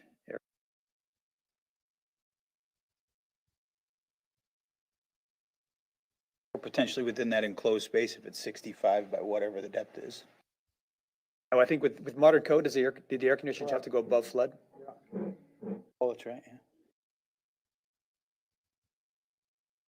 Anyway, I'm not going to tell you how to do it. I'm just asking you to consider that and make some modification to adjust for that. And you guys can brainstorm on it. And for clarification, you're including equipment because we're seeing a ton of generators. Yes, And noise-making equipment. there's apparently a Mechanical, substantial, anything mechanical, right. We just want to make sure that. Yes, anything that makes noise. So AC, pool. those Well, are the big- those are heaters, the big ones. generators, all of those things. My second thing is kind of a little bit outside the box. And I did discuss this with Sarah and Jason previously. One thing that occurred to me is that this is great. I love what you came up with here, and it's going to make things a lot better. But it does not take into consideration possibility, which I hope doesn't occur, of someone buying multiple lots. We have no outside limitation on someone buying basically half of a street and building a house all the way down the street. Doesn't limit this. And people, when I've discussed this with people, they say, oh, that wouldn't happen. Well, I didn't picture that we were ever going to have houses this big either. And I also have this concern because I've seen happening in my neighborhood, large houses look like a one-family resident, but they're short-term rentals and they've divided them in half inside. So I can see someone building this monstrosity that's 5, 6, 7, 8 lots. We have no outside limit on that. Now, Jason had mentioned that they're going to bump up against stormwater issues, but even though they'll bump up against it, it's not an insolvable problem. It doesn't stop them from doing it. So the thing I'd like to put out there for my fellow counselors to consider is, do any of you agree with me that we need to have some outside limit on how big a residence can be? You know, the thought occurred to me during the discussions, and I've also thought of it before, of combining lots. And, while I can't envision a whole half a block or 8 lots, I can't envision that. There are lots of things that I did not envision 25 years ago that have happened. So it is certainly worth consideration, I think, and so I'm open to discussing that some sort of maximum, because the way things are going, a lot of people being the real estate market the way it is and home properties being acquired, it's not inconceivable that there will be combinations, but whether they're on that grand of a scale, again, I don't have the crystal ball, but certainly I'm open to limiting these massive consolidations. I got a question for John. I understand, it seems like a lot of the issues you have are kind of usage, where people are essentially making hotels, de facto hotels, by splitting them up and doing vacation rentals.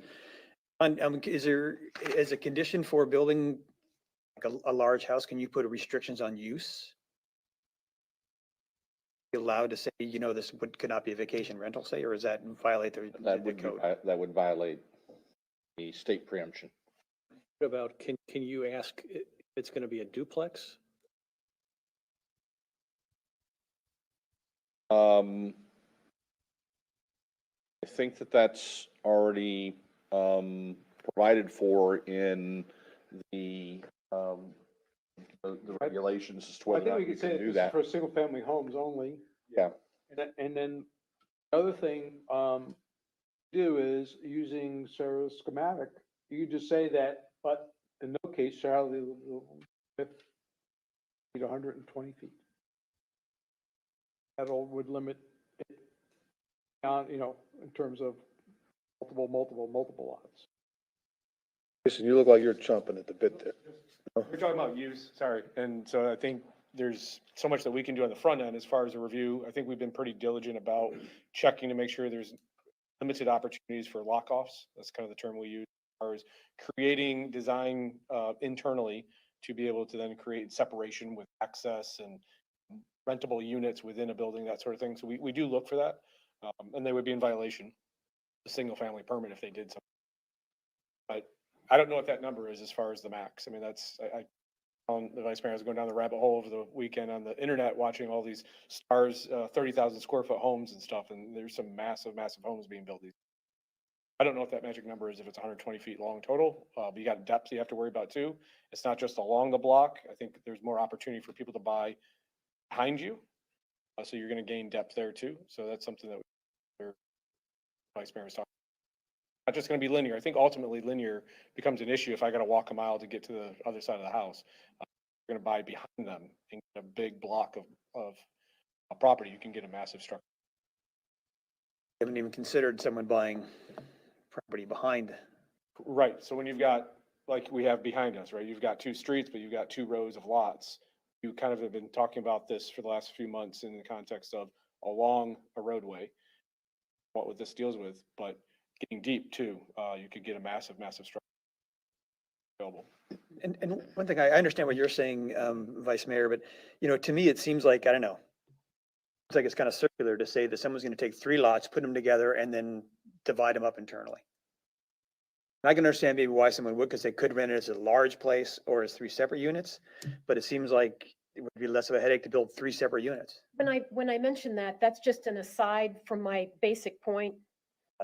Even if people didn't do that, I would still think it would be a good idea that we have an outside limit on how massive a residence can be in our town. We are, Who knows what motivates people? I think that point is well taken, Madam Mayor, but I guess my question for Sarah and Jason is, under the current proposal before us, Jason or Sarah, the current proposal before us, when lots are combined, are we limiting that new entity to be a single family home, or could it be a duplex? The way we're looking at it right now, it's based on the single family and 2-family homes. In most of the zoning districts, RC and RS, which are the majority of the city, obviously not all, but those only allow up to a duplex. They wouldn't allow a triplex. When you get into the RM zoning, that's when triplexes and more can be. But right now, this just applies to single family and 2-family. So Well, hang on a second. It applies to what you decide you want it to apply to. that was my question for you or John. Can we limit the combination of lots to single family homes versus duplexes? They're kind of treated the same under the RC and the RS in the zoning code. They both fall under the same exemptions. They both are kind of treated the same way on as long as you have enough square footage. Now, obviously, the lots we're talking about, if you combine 4 or 5 lots, you would have more than enough square footage for 4 or 5 units, but they can't build those. They could build.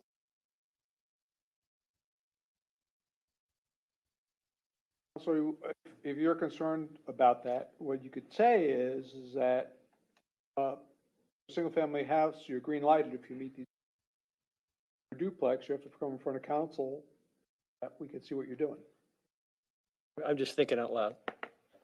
It's just, I want to make a point that this is not just applicable to when you combine lots. That was part of the internal conversation we had throughout this whole thing, is that's kind of the phrasing we've been using from the beginning. But it's really about a lot that is this length and this size, right? We want to make sure it's not just combining lots. We didn't want somebody to be able to circumvent the regulations if they say bought 2 lots and 90% of a 3rd lot, right? So that trigger point is the length, size of the lots, total land that you have. So this could be 3 lots as the example, or it could be 5 lots, it could be 10 lots ultimately, or it could be lots, right? Just 170 feet as the example. And we can work on the maximum coverage in case it's lots that are backed up to one another. Then it does come down to the percentages that. And I applaud this, you know, getting away from the complexities of we're combining lots and just saying it's lot width, because simple is a lot easier to enforce and a lot harder to gain. So I do applaud that approach. Remember, we still have the 40%, right? So the building footprint box can't be any bigger than 40% of whatever acreage put together. Ultimately, if you can combine a bunch of acreage, then you can get the 40% mass wise is a big issue. Just want to point that out. It's not just linear along the street. It can be. Okay. I guess between now and the next time we hear this, I'd like to know if there are communities that have an outside limit. Does anybody else have this? I mean, I don't see anything super massive on Sanibel, but maybe I'm missing them. I haven't driven all over the island.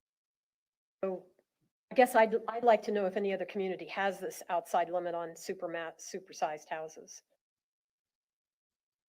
I know, I've seen some, I gotta dig them out and see, Okay. I know there's places with minimums, we've had maximum, I think I explained to you, that there's examples of maximum for commercial all over the state, so. Right. It is common to set a max for certain things, I don't. Side, a couple out there somewhere. Yeah, I'd like to know what those are, just to give us some idea. Well, I Vice Mayor, think- do you, sorry, Go ahead.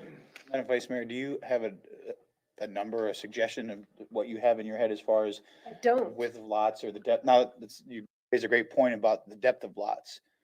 So 3 is 4. I mean, I don't know if you would, if you're gonna buy 3, I think you'd want 4, but.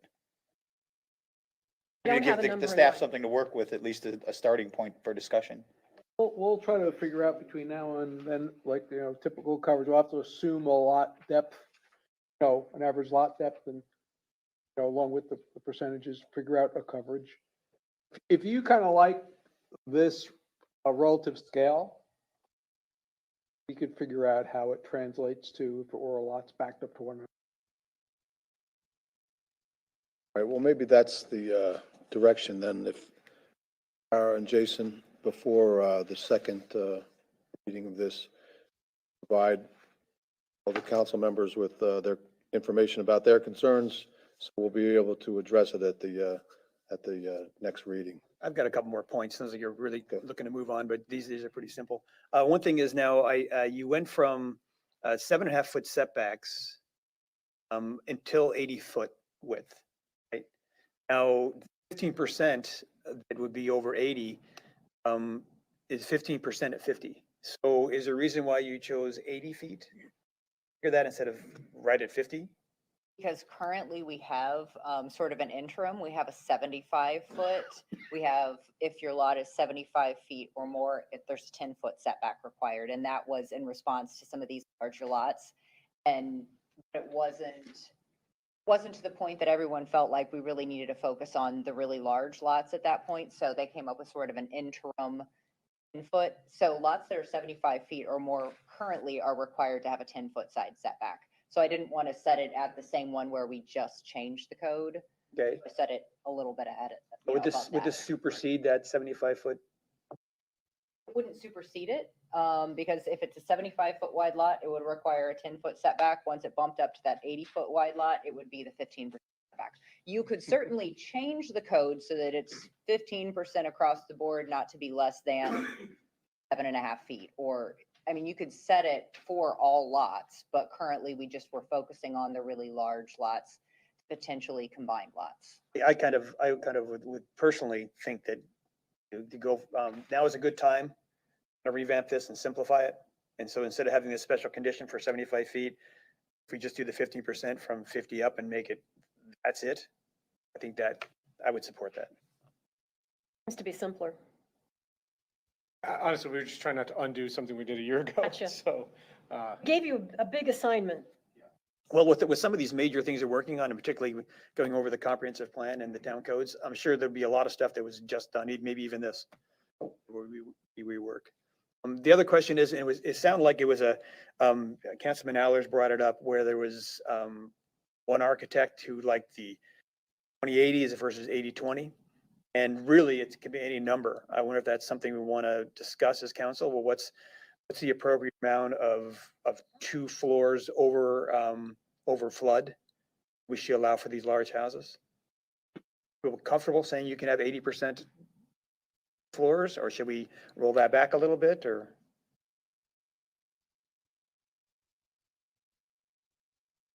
I don't have much of an appetite for rolling that back any further. Well, I'd like to think on it. But it's a new, that's not one of the things I thought about changing, so I'd like to chew on it a while. Are we going to continue this, or are we just going to have one more meeting and then we implement it? Well, my suggestion would be to see if we can have one more meeting. If you're not ready at that point, continue it then. Because we do have moratorium effect, so I'd like to try to get it resolved as quickly as. I'm just thinking if we, the more changes we make to it, the more it seems like it's a better idea to. Well, If you're gonna say we're gonna have a second reading in 2 weeks, I would say no. Probably need to bring it into February. Some of these points that are being raised, including the point of, do you want to deviate or do you want to keep the left and the right option that's on the screen open, or the right one only, or leave both as alternatives? Is there any direction on that?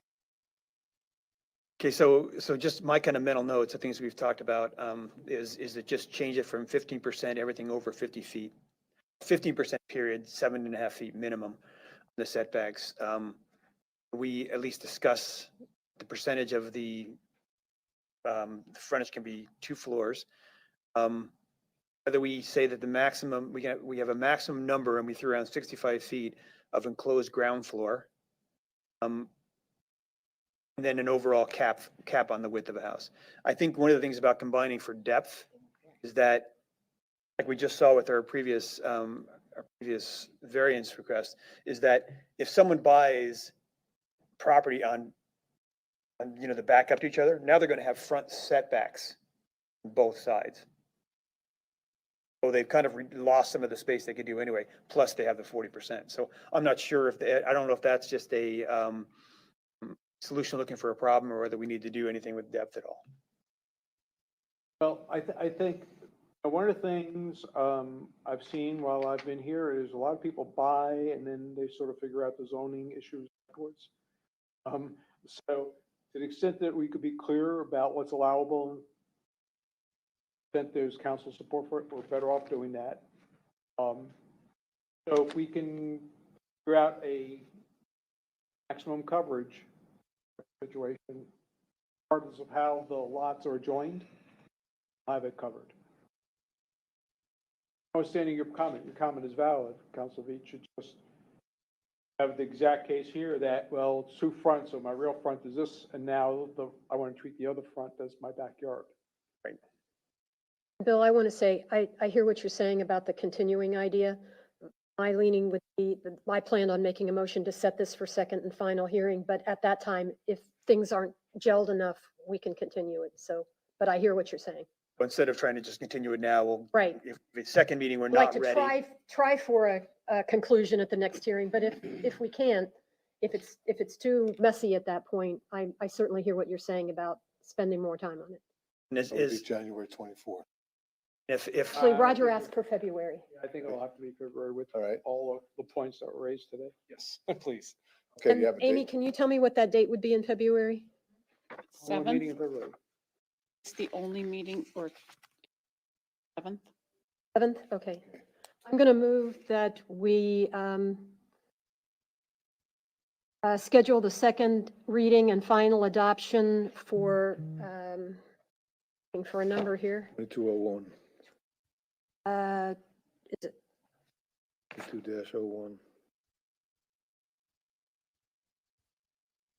okay? To February 7th, 2022. I have to be careful to say 2022. Second that. Any discussion? Just real quick, Roger, were you looking for clarification or for some consensus on choice between one of those or one or the other?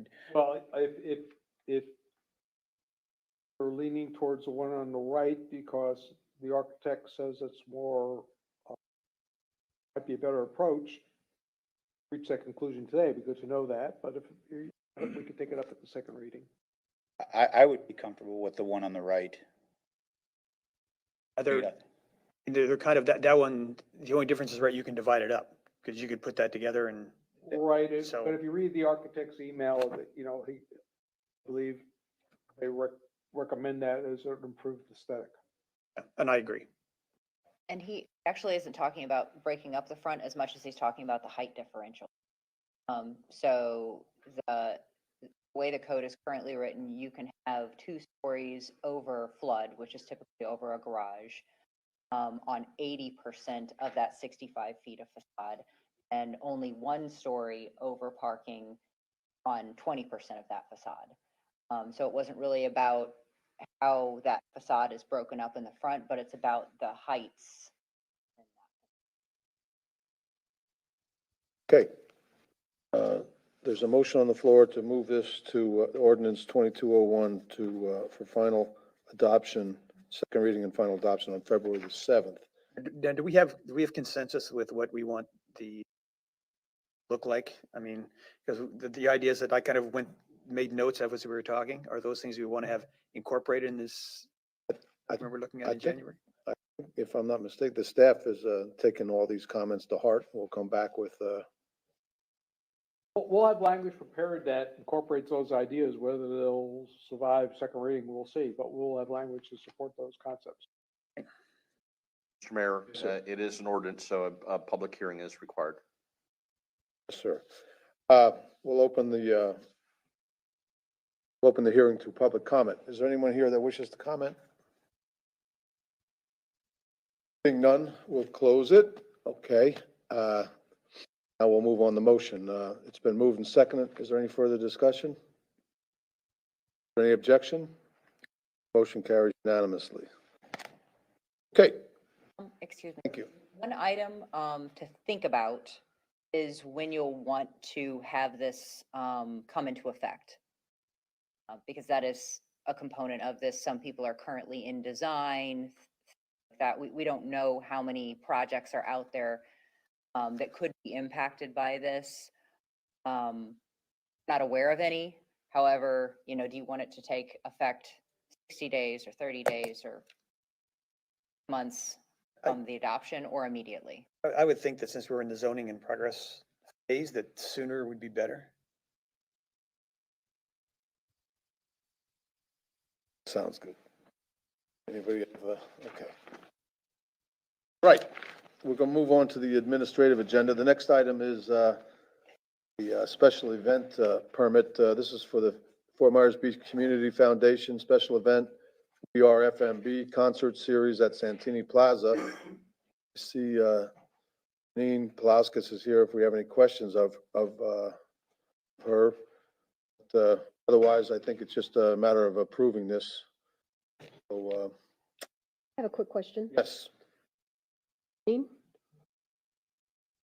So you're on the record, give you time to get to the microphone. My question's very easy.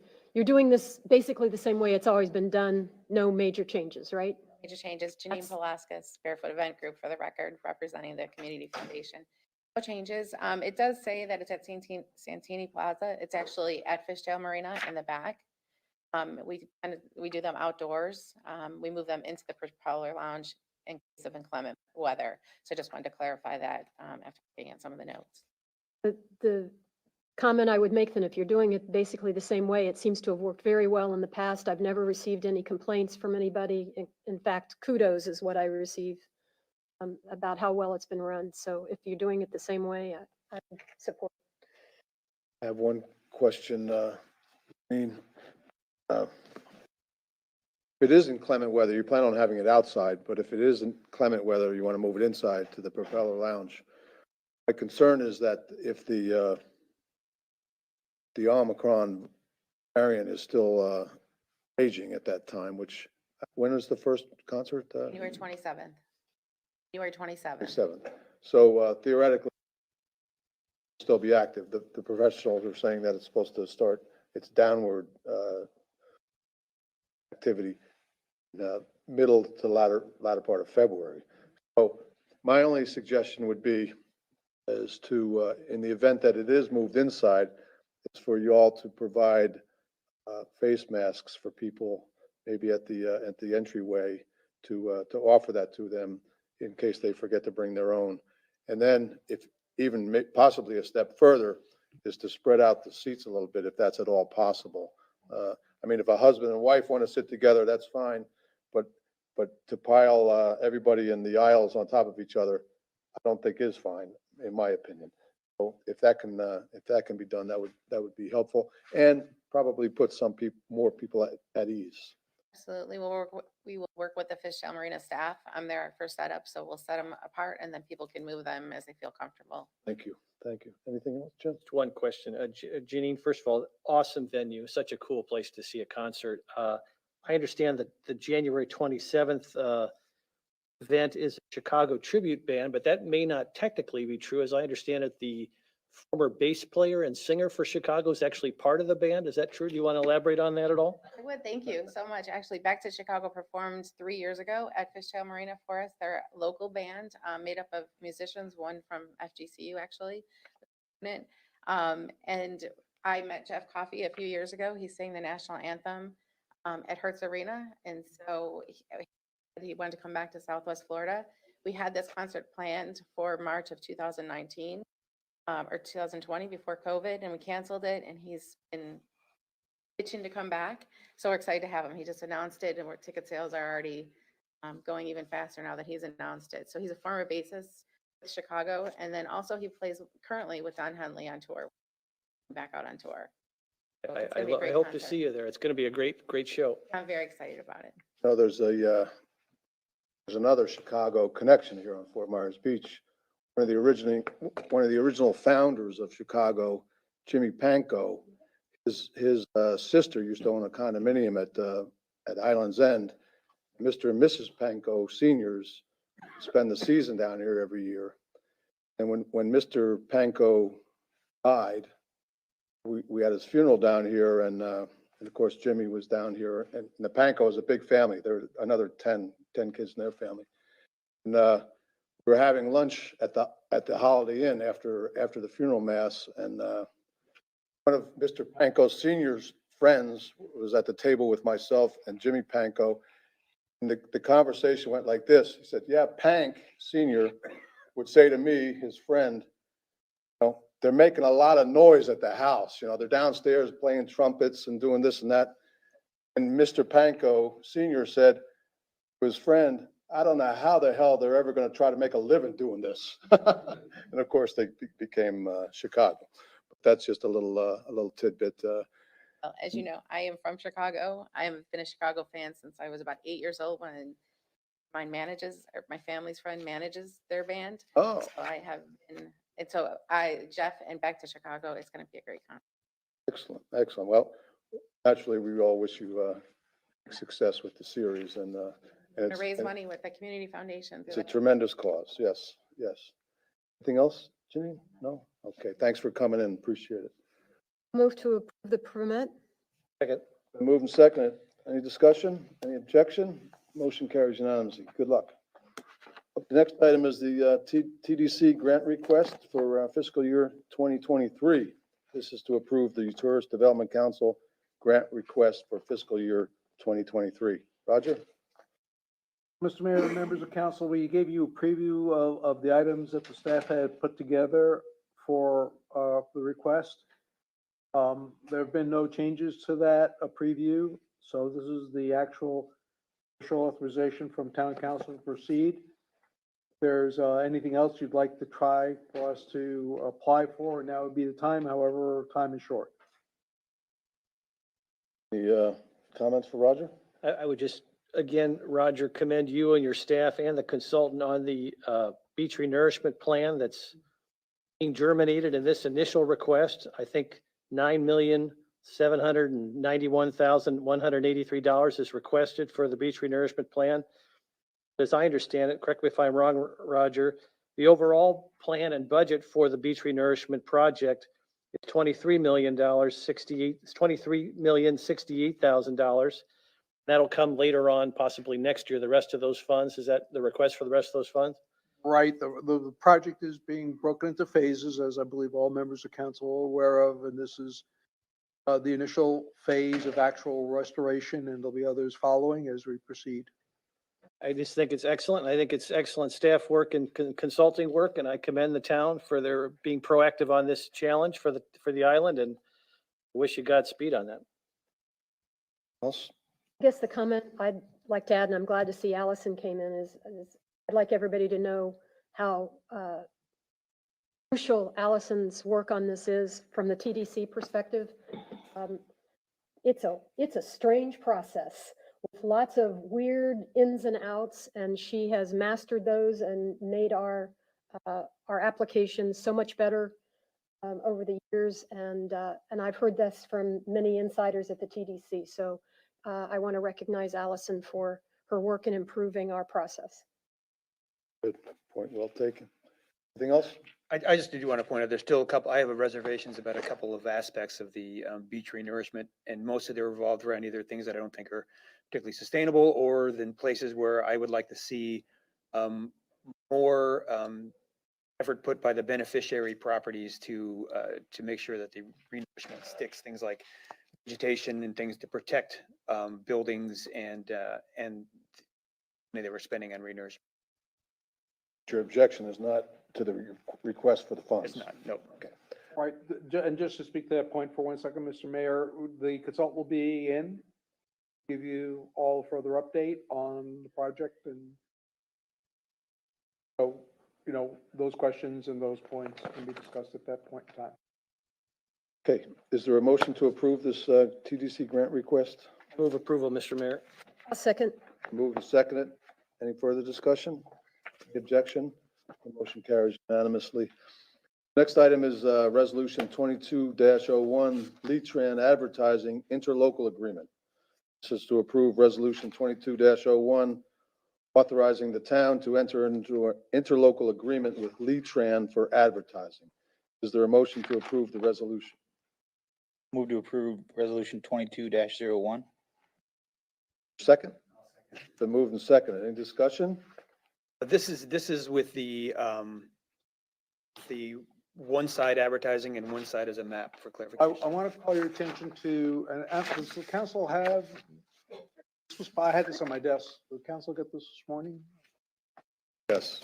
Yes, we Okay, did. so if you turn to the second page that's printed on both sides, item B. This is, for the record, this is the interlocal agreement, or is this the? It's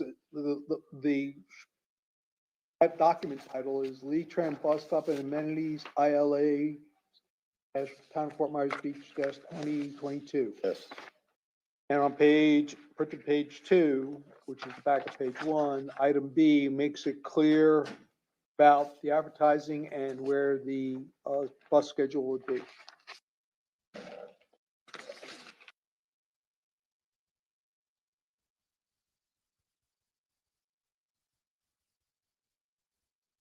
That's what you highlighted there in the yellow.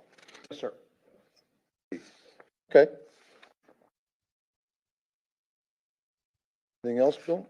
This, okay, I'm reading this, John, or Roger, and it says that this is committed to have advertising on both sides. Right. They're going to provide a panel, a separate panel for the schedule, and so they can advertise on both sides. That says. Three sides on the two-sided panel? No, they're going to have a separate panel for the schedule. It's going to And be, the two main panels will be for advertising. yeah. So this is going to go, I guess, behind the seat or something, or? I think they attach it to one of the, think of it like a dugout. They attach the schedule panel to one of the front poles. Front vertical poles supporting the dugout. Okay. What is different than what we agreed upon our last? They want to try to get advertising if they can on both sides of those panels, but they, at their maintenance costs. Okay, when they were here though at the last meeting, they implied that there would be no problem having advertising on one panel and a map on the other. That's true, that's what they said. Time.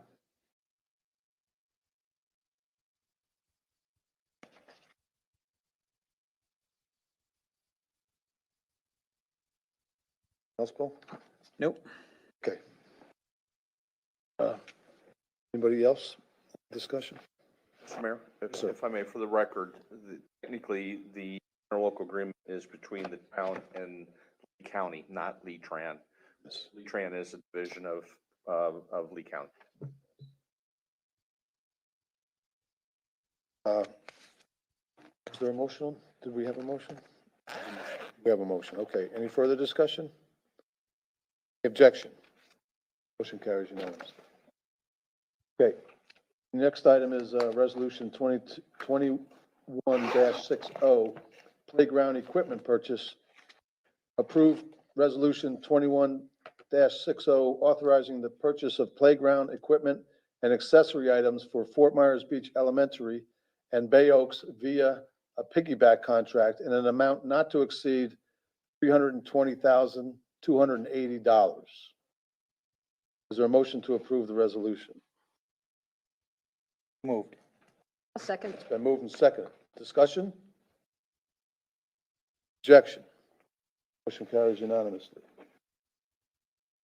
The last item in administrative agenda is item E, ratify the town manager's implementation of emergency repairs to the south water storage tank. This is to ratify the town manager's implementation of emergency repairs to the south water storage tank. Is there a motion to ratify the town manager's implementation? I would move, Go ahead, Bill. I move approval. Okay, moved and seconded. Moved and seconded. Any discussion? Any objection? Motion carries unanimously.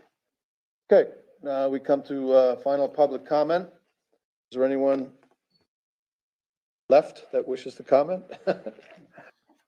Commend you for sitting through this whole thing. And I hope that your TV is repaired soon. Okay. Okay, hearing none, we'll close that up. Town managers items. So, Mr. Mayor, members of council, the first thing I just want to mention, it's not on my printed list, it's on the agenda, is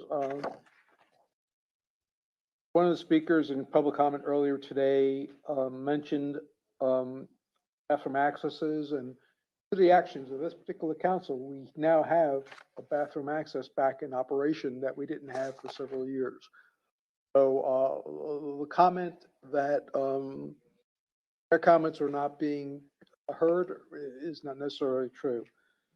The other thing they mentioned is the performance of the sheriff at the foot of the bridge. And we provide the sheriff with written orders on how that patrol, that special detail is supposed to be carried out. Do not supervise the individual officers who are tasked to perform that detail. But we do share the requirements of, as I understand it from this council, with the sheriff. And we do speak to the district captain from time to time when we see non-adherence to that. Of course, our goal through installation of the traffic signals and the redesign of the foot of bridge is to make that human operation no longer necessary in the future. Going on to my list, you all may recall that Mr. Adderhall brought forward a suggestion with regard to a swing at Newton Park. We investigated that particular swing, and it was basically a unique custom design, one for that sample location that he had brought to our attention. He's communicated with us, we've communicated with Councilor Adderhall, and we're going to just look at a non-custom design swing if we can find one to fit that area. So we are continuing to work on that project. I don't know if Councilor Adderhall wants to say Just, something. Roger, and maybe it's premature, but you might, if you or Allison get a chance to share with my colleagues on the council an idea for a substitute for this designed swing that was in the DC Harbor that was quite spectacular. But we found something similar for a lot less money. It's called an arch swing, and it looks very stable, but it has two arches that face each other. And then there's a couple poles that go across, very sturdy, very aesthetically pleasing. Maybe just send that picture on as an idea of Yeah, what. it'll be included in the parks monthly report that's coming out later this week. That's great. And it's certainly, Roger and Allison did a nice job researching it, but unfortunately, the design build was cost prohibitive, and this is a lot more reasonable. And I think there's even an opportunity there for maybe somebody who wants to donate to that cause, maybe for a grandchild or a child, and get some naming rights or whatever. And hopefully we can get a couple of those swing sets in that bocce ball area at Newton Park, having you face the ocean, swinging out towards the ocean, at least facing the ocean. And it still could be nice, but we hit a little financial obstacle there with respect to cost, but I think there's still a solution there. Thank you. This is actually an example of the strangeness of TDC funds.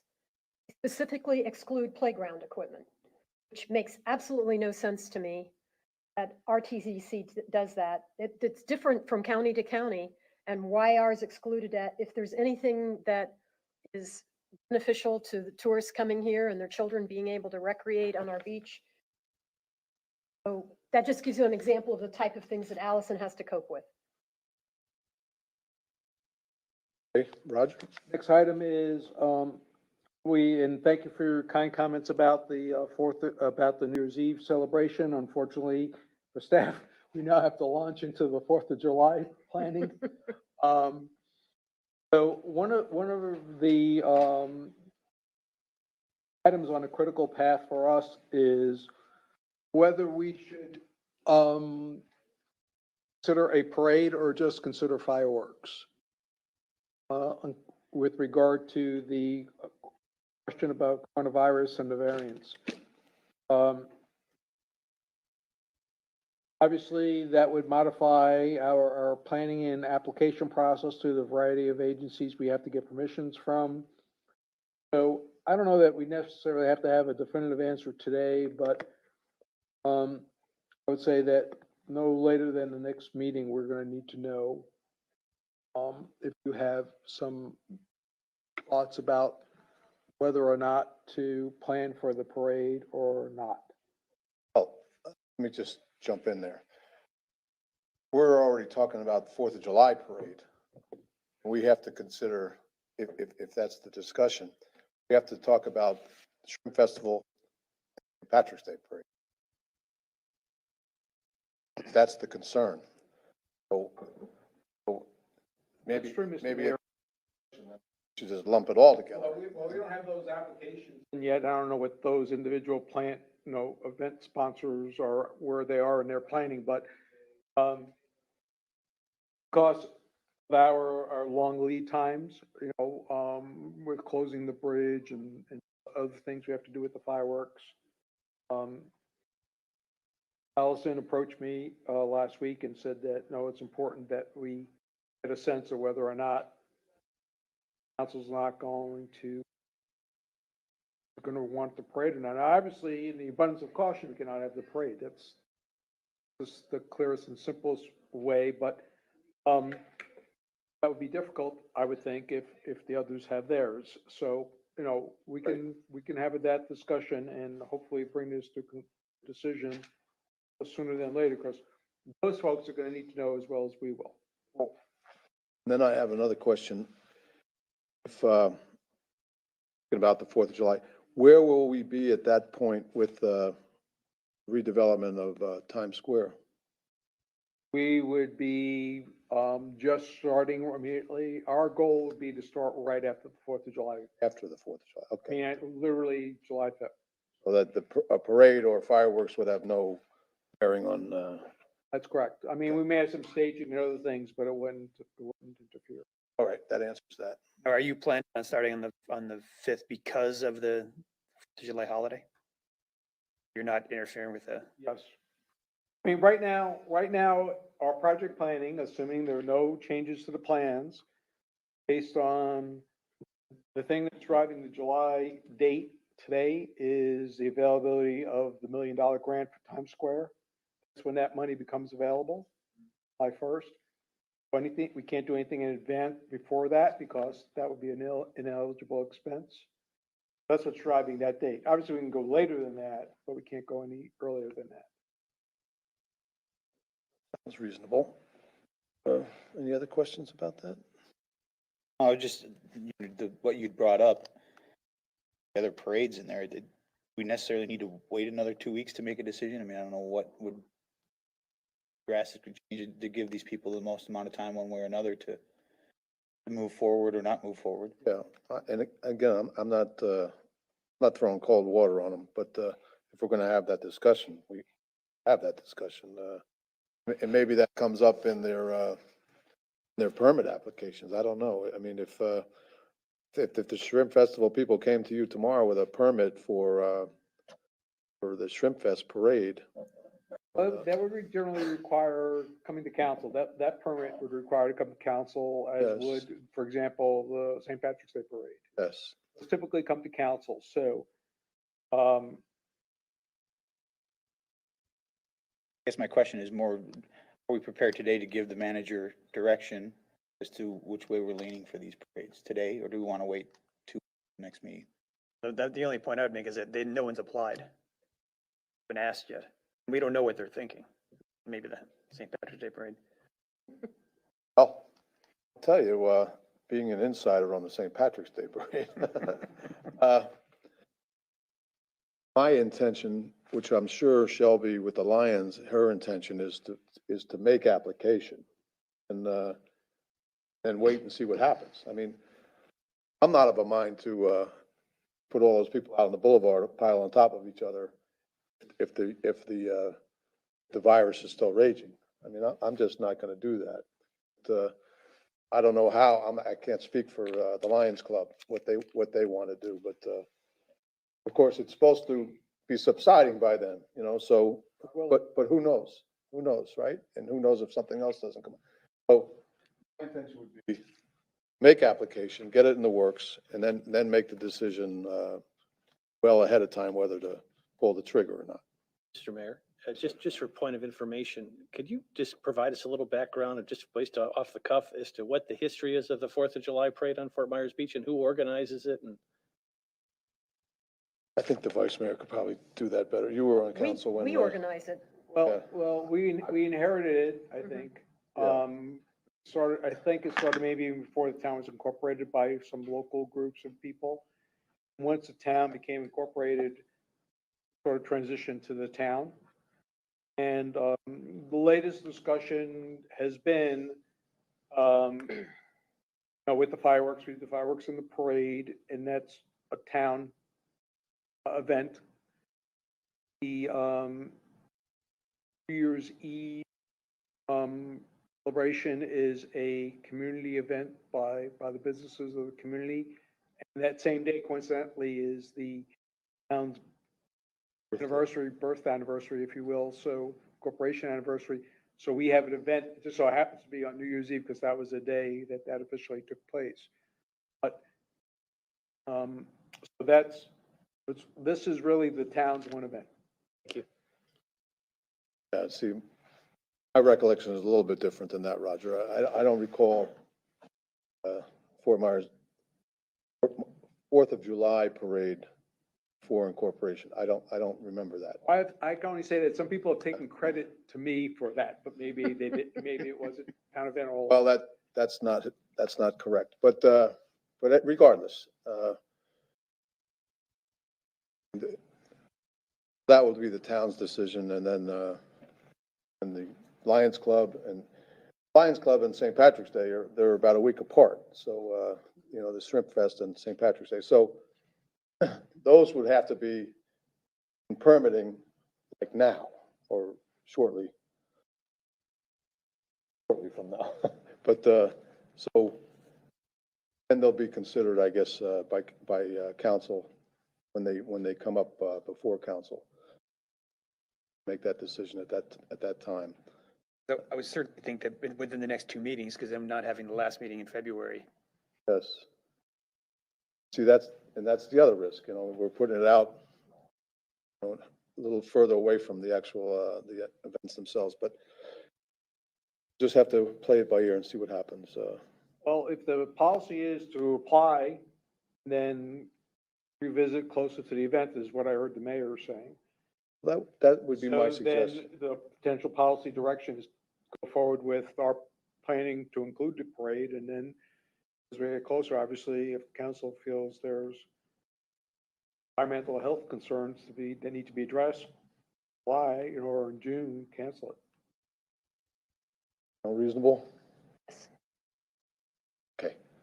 Go ahead, Roger, continue on. All right, so we'll start our planning. The last thing is, we've been asked to look into volunteers to help man or staff the pop-up that Murph does. And the question we have is relative to, we have certain criteria for our volunteers at Mount House, at Bay Oaks, and other town activities. And those traditionally require background check. Question is, you want us to apply the same level of requirements for the pop-up volunteers, have a separate set of requirements for the pop-up volunteers. Clearly, in all cases, we have some waiver of liability for being a volunteer and all of that, but the main thing really gets down to, we do, the people who work for us at Mountain House and Bay Oaks are recurring. Not like, once a year or twice a year thing, they're recurring, so, make sure our risk is minimized, we do background checks on those folks. But, and waive that requirement for the MRF, the volunteers. If I would you're say it's comfortable not with a that. good idea to waive it.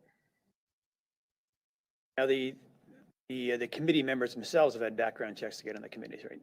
The committee members themselves are different than, I think FGCU is mentioned as a source of volunteers, different from that source. I'm not concerned about the MRF members themselves, I'm worried about outside volunteers. Now, the FGCU, that required an agreement between us and FGCU. Well, what we'd like to do is, before we contact them, is basically say that here's our criteria for volunteer, the students have to accumulate a certain number of community service hours. I'm sure some of them who are involved in the environmental sciences would like to do an activity such as, volunteering at MRF. The question is, what criteria do we apply? I think if we're drawing up an agreement that includes a background check, I have no problem with that since we're drawing up the agreement now. Okay. Go along with that. It's a shame that the college kids have to be checked to that degree, but I guess that's a sign of the times. So, There are a lot of casual volunteers at the pop-up, and sometimes I get someone from Audubon or somebody from other organization. I think that's part of the appeal. So I'm not sure if Roger's suggesting anybody who's going to stand around that booth needs a background check. The question is that clearly when we're asking for an individual volunteer who's not necessarily associated with the group the town interfaces with, background check be required.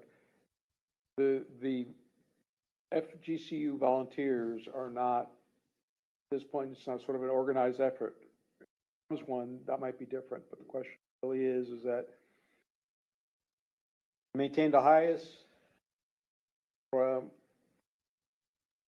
defense against any risk factors, I guess, would be to require background checks.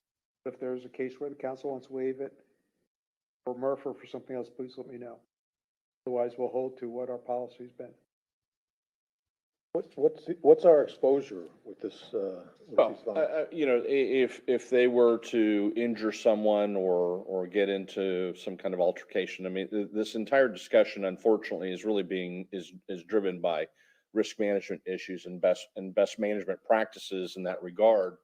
We regularly communicate with our insurance carrier, the League of Cities, as to what do they recommend, how do other municipalities handle things, particularly at our size, at our staffing level. This is just a byproduct of this discussion, is a byproduct of those conversations of what is best practices for the municipality when we have third-party volunteers that that otherwise don't necessarily have a relationship to the town. There's always an inherent risk. Veach, was that part of your studies at the Florida League of Cities? Got your diploma for? That lawyers like to have as much protection as liability. I know one thing I learned in my previous life was that if you ask an attorney and an accountant the same question, you'll get opposite answers. Okay. Well, maybe if we knew what Florida League of Cities was recommending for these, because of our insurance. It's the current practice that we have of requiring background checks and of signing up, and so we have information as to who's volunteering at our facilities. Oh, there it is. There it is then. And the other thing is rely on the organization of FGCU, that maybe they have that they could organize something that where people are screened in member of their organization. That's correct. And, you know, we've had that conversation where, as the manager indicated, FGCU, Marine Practices, faculty would like to, you know, some of their students would like to volunteer for class credit. And, you know, we would enter into an interlocal agreement where that vetting process and that liability process would be addressed between the town and FGCU if we were to move forward with making that pop-ups available to those students as a way to gain additional credit. And it seems to me to be, you know, if FGCU is going to feed us these people and they're going to get credit for it, to work through them as opposed to us having to know that every individual who shows up at the pop-up booth is, you know, check their documentation to see if they sign some. The very, I want to be clear about what the difference is. The difference is that if we're going to FGCU and they're saying that we're sending you 3 volunteers, that's different than FGCU posting a notice on the bulletin board that says, Town of Fort Myers Beach is looking for volunteers, and people are just contacting us directly. So, to the extent that it's organized through FGCU, sponsored by FGCU, that's one set of circumstances. Another set of circumstances is if they're just posting something on the board. And if that's the case, that's where we would require the background checks. Well, yeah, and it seems to me that if they're doing something and they're going to get some kind of credit for it, there's got to be a pre-approved activity to get that kind of credit. You know, if I put up a sign saying, you know, come volunteer to clean Bill's house. Well, what happens is I know this from my kids, is that you get a letter back from the organization said that, you know, Junior volunteered for 4 hours at the Murph pop-up on Saturday, January 1st, and they turn that in. But a lot of those service opportunities are just based on the bulletin board for information for the students, and not necessarily, I was saying, you know, this week, Joe, Mary, and Sam, you're going. Next week, Bill, Sally, and Tom, you're going. Okay. Rougher and rougher to be a volunteer. Town attorney, are you all done, Roger? Okay, town attorney. Yes, Mr. Mayor, members of the council, I have 2 items for discussion. One is to make you aware that Mr. Jameson has filed his initial appellate brief in the inverse condemnation lawsuit that currently pending before the Second District Court of Appeal. I'll forward that to you later today. We then have a 90-day period in which to file ours, which our outside counsel is in the process of preparing that, and will be, as soon as they share that with me, I'll forward it to you all as well.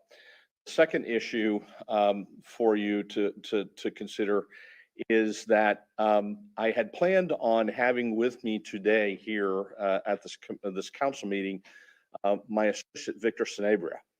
So you all could see him. He could introduce himself to you all. Unfortunately, Mr. Sanabria, like many other people, informed me on Friday of last week that his family is a victim of COVID-19. So he is in the process of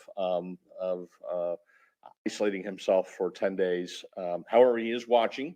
I told him very specifically to watch. The reason why I mentioned that, and I wanted to introduce you and have Mr. Sanabria here, is that unfortunately, because of the scheduling issues with the month of July, first New Year, and then Martin Luther King, we're cattywonk on our days. And as a result, for the next meeting, I have a conflict that pre-exists that I will be unable to attend.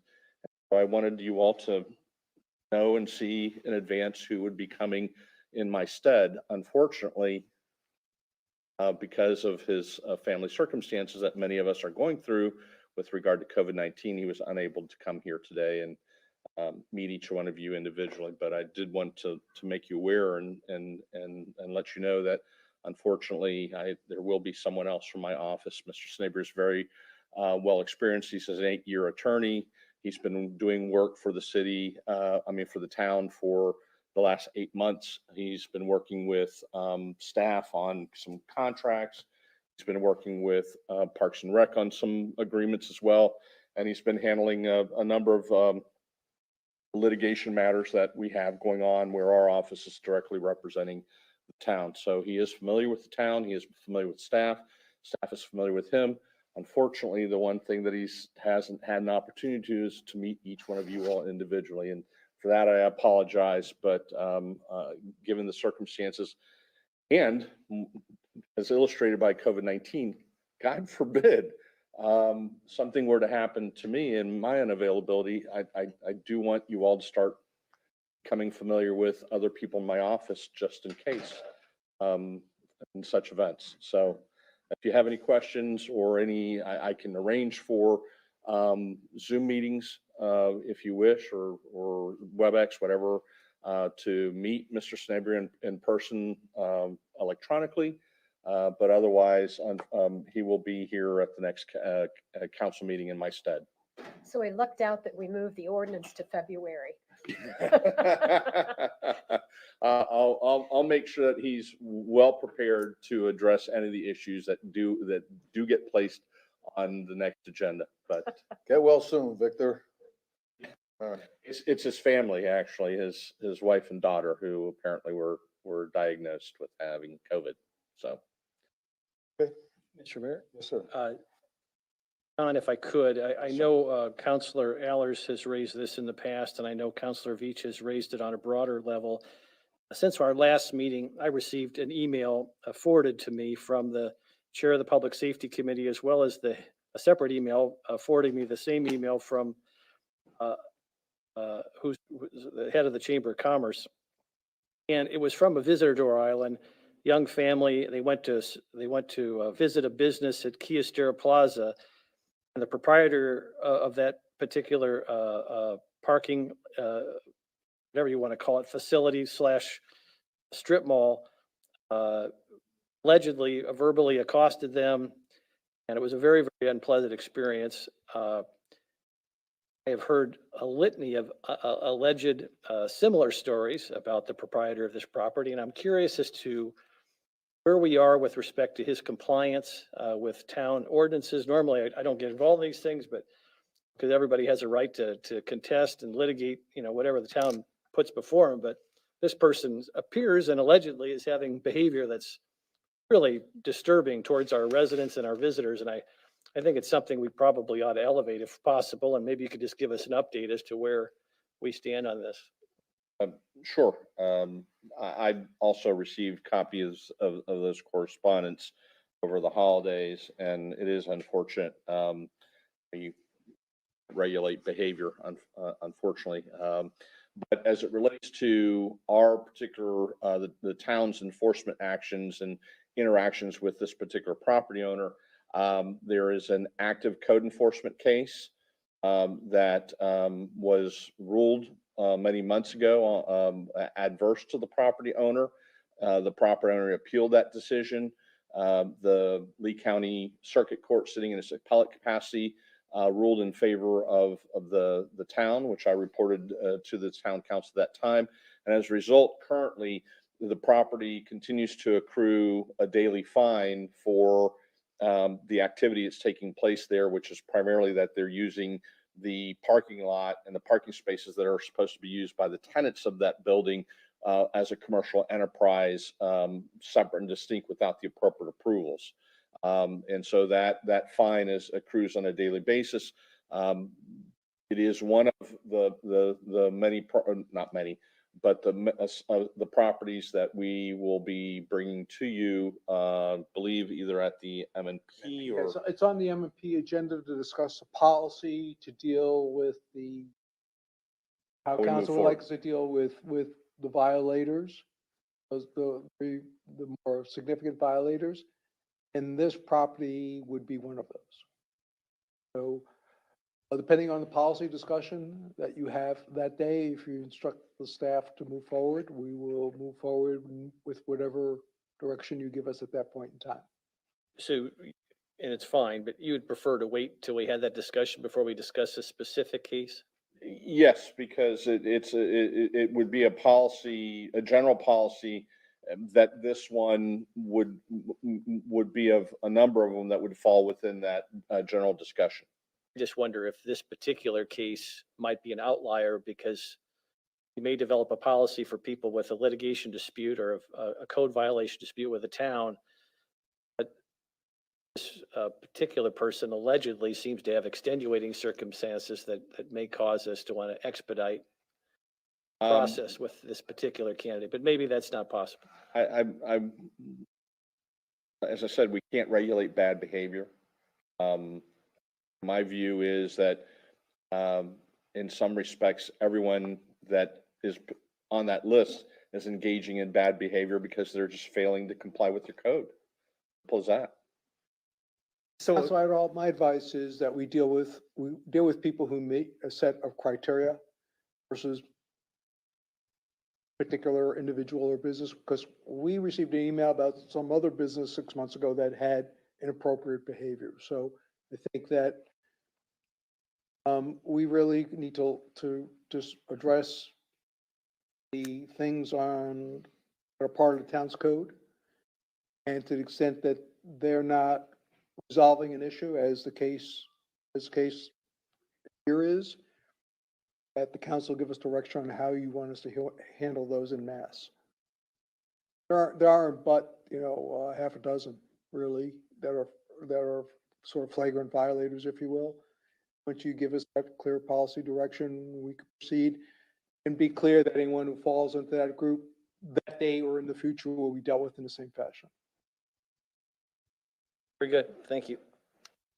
Nothing further. Nothing else. Okay, thank you. Okay, we'll go to council members' items and reports. This is Councilman Aller's vacation rental registration hourly. So we'll start with you, Dan. Yeah, I wanted, as I've stated several times, I wanted to bring this back, discuss it a little bit more. I didn't feel comfortable with the way that it was presented or pushed through. Certainly don't agree with increases themselves. I don't feel that it's good policy to change fees like this simply because somebody else does it. I certainly think if you went to buy a car or a house and someone offered you a lower interest rate, you wouldn't tell them, well, that's not what the other banks are charging. They're charging twice as much. We should do what they're doing. So I don't know how many people have come to speak about it, but I wanted to give them another bite at the apple, if you will. I did receive some communication from some of the people outside of, just meeting them on the street. They don't feel comfortable with coming in and discussing it, or in their words, fear of retribution. And that to me is just as concerning as the rates. From whom? People that run the businesses of short-term rental. So Retribution from whom?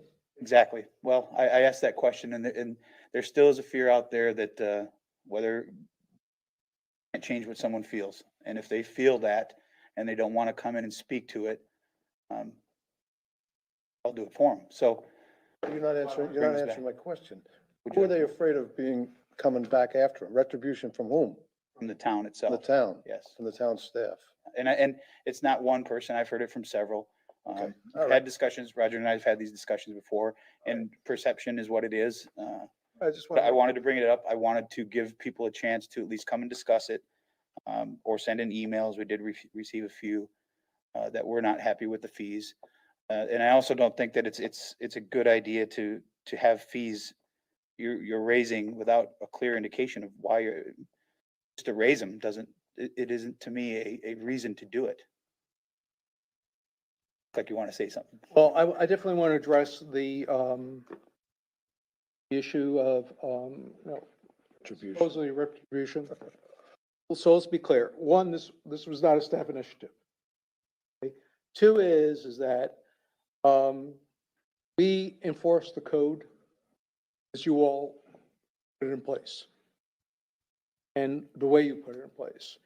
And last but not least, I think our track record has been working with violators and people who are trying to comply with the code And I said, and I'll make the last point is, when this initially came up, we had probably hundreds of emails about how to implement this, and from property managers, property owners, condominiums or whatever.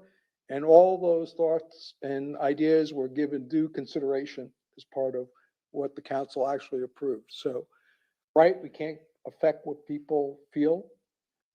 I also do think that there are people who prefer to let members of council do their speaking for them, and that's fine. That's what you get elected to do. So, great. There was one comment that was made, and I guess I didn't really think about it that way. The short-term rental going up so high, it's to the people that do the business, and I'm not in that business, so I can't relate to what they go through, but they look at this as though we're raising rates they're essentially paying to regulate themselves. They're putting more money in to regulate what they're doing. So they're paying to police themselves essentially.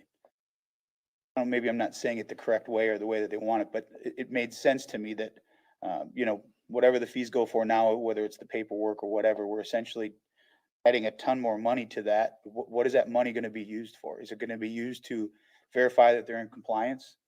Is it to monitor the websites to see if they're changing the inside of their homes without permits? What is it? There's just no clarification as to why it's being raised. Other than, well, everybody else is doing it. This is what other communities have done. And it just, to me, doesn't seem like it's a fair way to do it. May I for 1 second? My understanding was when we voted on that, just for the rental, was that we were going to be dedicating those resources to the idea of affordable housing. That was my understanding. Now, if I'm wrong about that, tell me, then I'll reconsider. But that's what I thought. And that's the way it was couched. I mean, there's never couched as raising money for no reason at all. Yeah, there has to be a reason to raise the rates, and that's the reason that I was under the impression that we were voting. And that's the way I remember it, that it was quite clear the reason we were raising it. And it's also, there is a relationship. This is not there is a causality here, because the number of vacation rentals, registrations doubled over the last few years. It is a growing business, but every one of those new vacation rentals means less housing. And it is, as I've been told, there's a nexus there. So that applying that fee, or at least portions of that fee, towards workforce housing and affordable housing makes sense on a legal and a personal matter. So it doesn't just go towards enforcement, it also goes to offset the effect of this increase in short-term rentals that are happening. And it isn't just because, and I'll certainly tell you that I matched, when I came up with the idea of a fee, that was for what Sanibel is doing, and our nearest neighbor. And probably in the most similar circumstances, being an island town that doesn't have a huge population that's inland. I've since gone through and seen what other municipalities are charging, the ones that allow short-term rentals, because some don't allow them at all. And at $300, we are still a bargain. That there are, I think the average that I looked through on my list of the different town websites was more like $500 per year. So I think $300 is still a bargain. And I think that there's a, if you want to revisit this, I've seen a couple of towns where they charge a base rate and they charge per bedroom, so that the fee that is charged is more proportional to the income that someone is generating, the effect that they're having. So I think that it has always been couched as more of a housing issue. I understand in some media outlets, they're just talking about the increase. They never mention where the money goes, but it has a very clear intent, and that's the offset the effect of the increase of short-term rentals and what it has in our island. Oh, and I'm glad you brought that out, Councilor Reach, because if my understanding is the initial rate that was put in to handle the short-term rentals was done to handle the staff's processing of the paperwork, cover the fees for that. Are we essentially saying that the way that this came about to get the fee has gone up that significantly? It warrants raising it that high? Situation has changed since this was put in.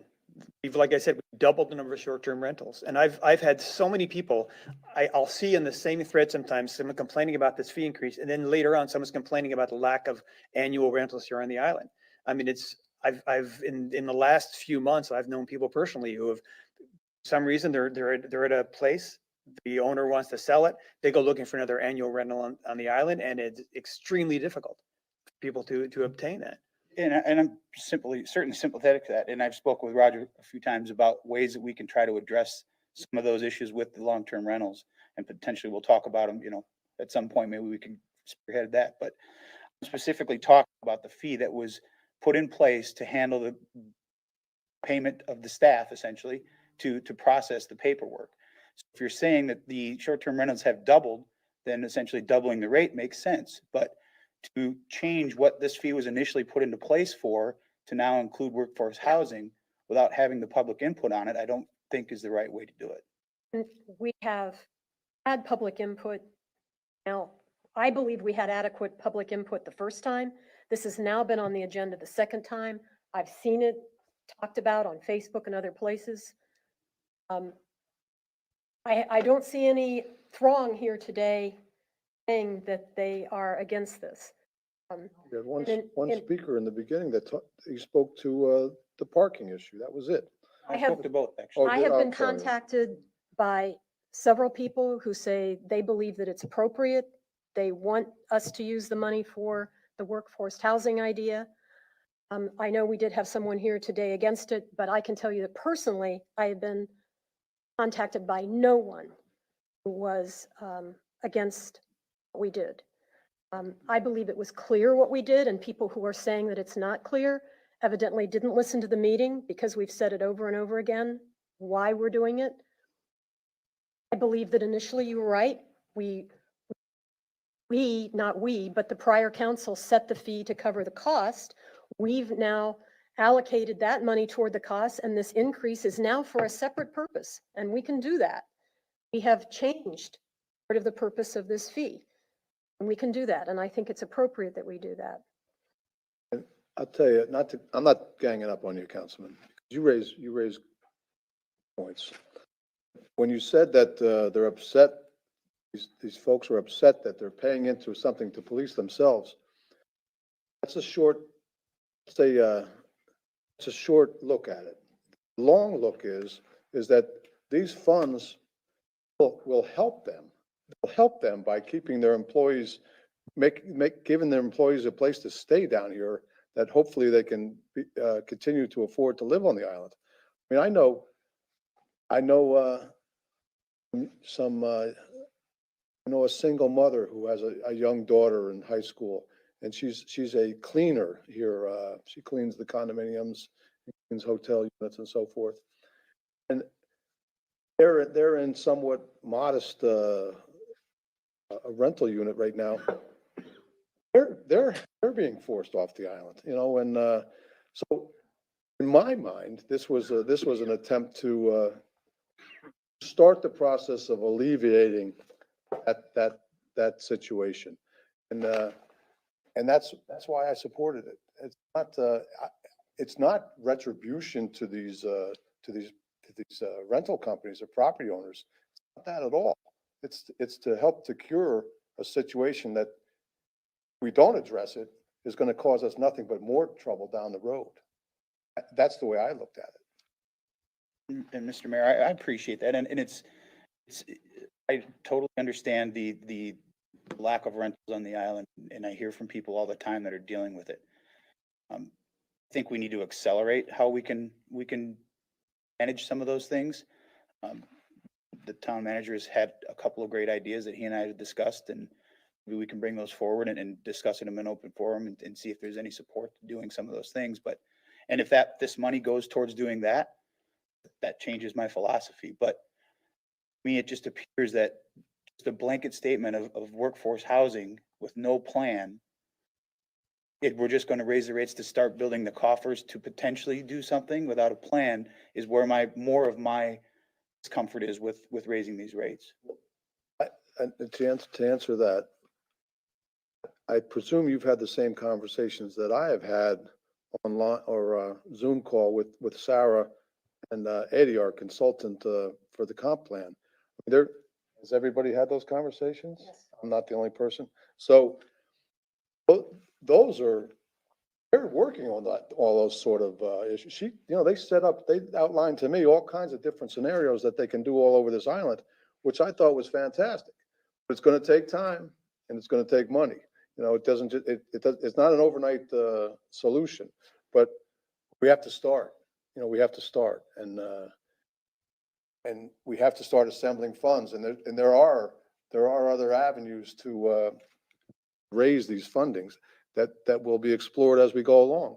But everybody has to do their part, and that's why I supported it. And I'm glad you brought that up, because that was a perfect example of why having this discussion was, until now, no one said anything what you just said. So for the public to hear that things are being worked on, coming from us as a group, as opposed to just one person, yourself or myself, telling them it is being worked on, this is what we're trying to do. To hear it in a public forum goes a lot further than just you or I talking to someone. So that is part of the reason why I wanted to bring this up. It's very apparent that nothing's going to change, but at least we had the opportunity to discuss it. Good. People had their opportunity to oppose it if they chose to let you know if they didn't want it. And I guess we're back to where we We did have on our agenda that we approve spending money to hire Sarah to work on this project for affordable housing. So it has been put out there in public. We were spending part of this money on. Certainly, but I'm sure that you've probably heard from some of your constituents that they don't always feel that what is being worked on is properly put out there for them to follow along with. Maybe you haven't heard it, but I haven't. Well, if that's the case, then we'll have to get better at that. But we've discussed it. I think we've gotten some more information out there. I don't remember who said it last, but I can count, and I could see that the votes are still there for it. So I appreciate you allowing me to bring it back and give people an opportunity to give you their input. is there something else besides that one? Was there another? Well, I mean, they go hand in hand. The parking is another huge issue that people have a problem with. The confusion part of it seems to be the most that I'm hearing, not just the raise of the rates, but we've all been down to the Times Square area. And if you don't know the area, there's so many different places to park and so many different fees and so many different confusions going on. And it made me think a lot of back when we had the whole mask thing going on, that people didn't know where they could go on the beach or where they couldn't go because it was run by the county, it was run by the town. And it seems like there's a lot of that with the parking down there. There's no clear, when you park in a spot, if you're not from here, you don't know who owns that spot. You don't know, is it going to be $5 an hour in this case? Is it going to be $2 an hour? Is it going to be $30 an hour to park you don't know. And it doesn't need to be that difficult. No, and when I listen to you, Councilman, I think that these are all good points, but they're also points that we've discussed at some length, from the workforce housing, parking. We've talked about the parking app as a way that you could, people that even where they're sitting in traffic, if we have an app, they could download it and maybe even reserve a spot or know where to go. I was out on one of the busy Saturdays and there were people looking to park and Town Hall had nobody in it. So, I think that you and I both are a fan of technology and a lot of people coming to the beach are. These are things that we're working on. They just don't happen overnight. It takes some time. With all that being said, I've had a chance to give this some more thought myself about the parking. And I don't know that that's going to be a big contributor to our problem here in the short term. So I would be willing to reconsider taking another look at those rates as opposed to affecting those right now, holding them at bay as something to consider at a future date. Maybe not imposing those right now. I would be willing to consider that myself. Well, I don't see that it's an unreasonable increase. Our residents have available to them a very cheap parking pass. People that are absorbing this, or the people that are coming to the island, they contribute to the congestion, they contribute to the trash that we have to pick up.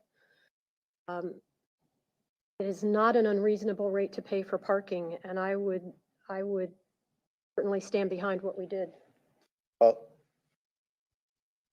I agree with what you've said. And I've also had this conversation with other people that market sort of dictates it. I mean, depending on what week it is or what time of year it is, lots, big parking lots down there. I mean, they can fluctuate from $30 a day or some $40 a day, I've heard, down to $5 or $10 a day, depending on when it is. So those people can find affordable parking at times. The cases that keep coming back to me are the people that are coming from the off island who were probably not as well resourced as other people and have to pay these exorbitant amounts to park their car so they can bring their young family to the beach for the day. And I have some sympathy for that.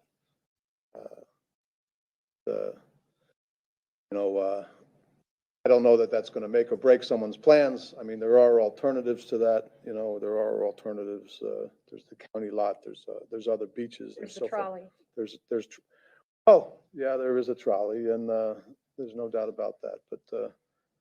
But anyhow, I'm just Not to insert myself in a council discussion, but Yeah, you did.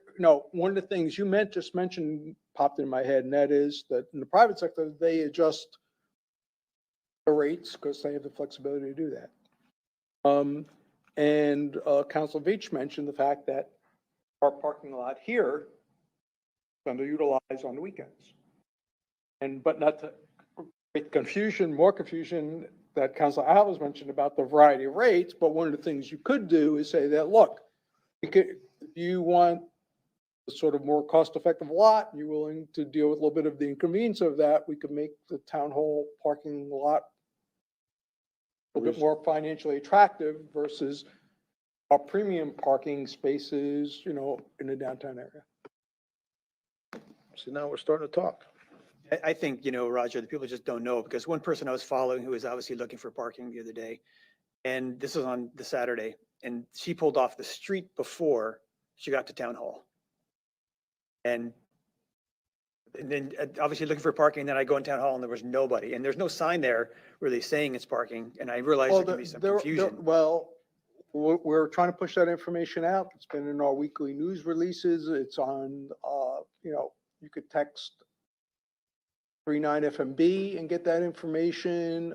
We put it out in our media releases every time the council discusses it. So yeah, it's going to take a while. It's new. It's relatively new, and it's going to take a while for people to be aware of it. But, you and I, when we talk, sometimes we talk about, how the business sector would deal with an issue versus how government deals with an issue. And one of the ways the business sector deals with an issue is that when something's underutilized, they discount it till it's being overly utilized, and then they raise the price. So to the extent that some people do need more cost-effective parking, but let them be willing to deal with a little bit of inconvenience. We could, make town hall a bit more financially attractive to people, but yet still have our premium parking spots, charge a more realistic rate for those. And at the end, don't forget, all this money is going towards a hole that the town has with some of its forthcoming expenses. So it's not just going for, no unstated purpose. So it's just an idea. And, we suggested that some of this money is going towards the development of the parking app. True. And we're beginning to get some information about sensors and things of that nature, and it's not a cheap proposition. I'll tell you that. I'm sure there's different ways to look at it, like different levels that we can decide about, how extensive we want it to be, because it seems like the town parking, that certainly it's known whether someone has a spot paid for.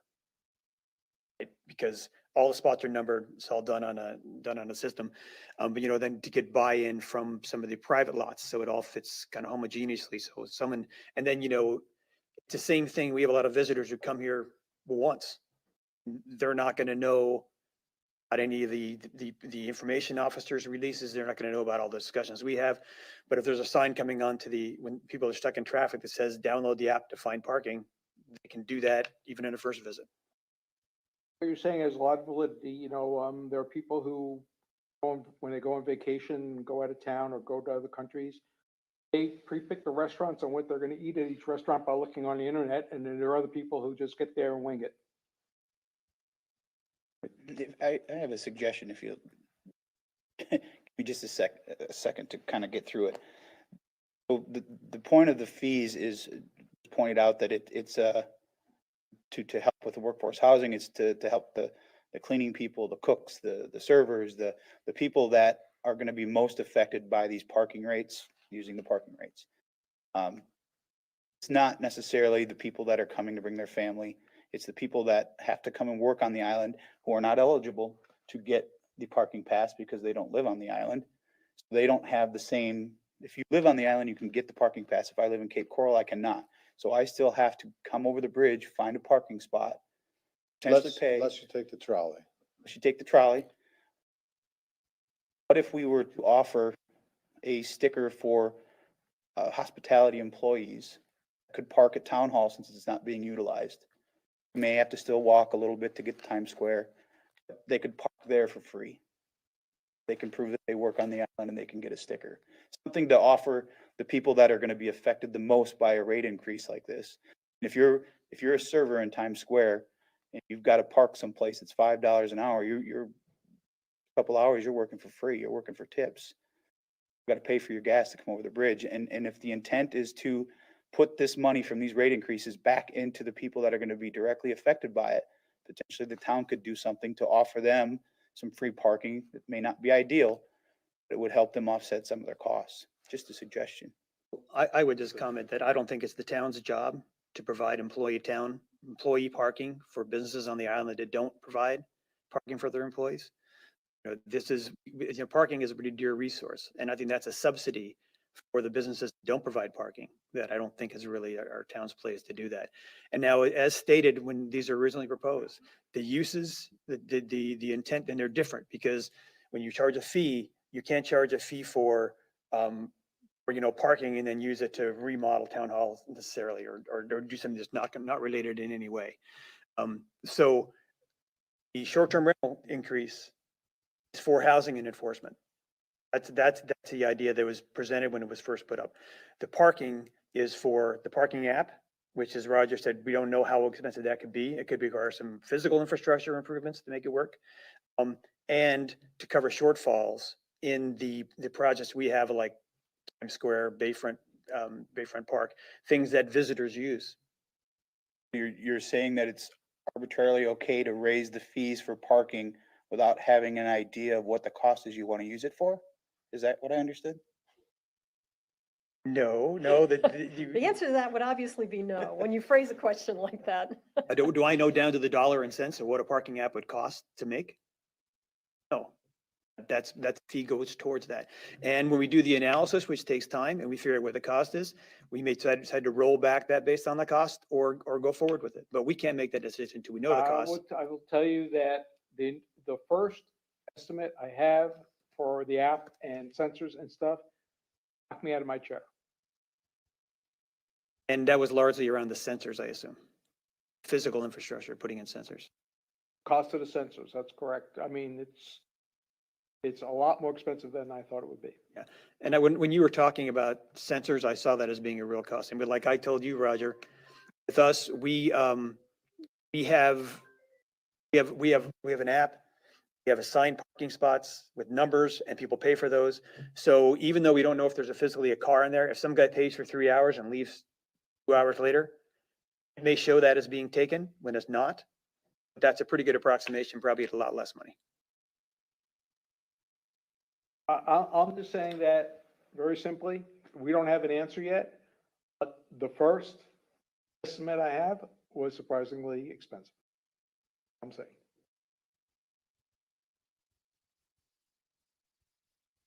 Bill, Stan? Well, I don't know that we've gotten to a consensus as to, I think the short-term rental thing is going to be what it is, but seems like you may be considering revisiting the parking rate increase at least to push down the road a little and see where it goes. Well, a lot more things have been brought forth today than I hadn't heard before either. So I'm not ready to move right now.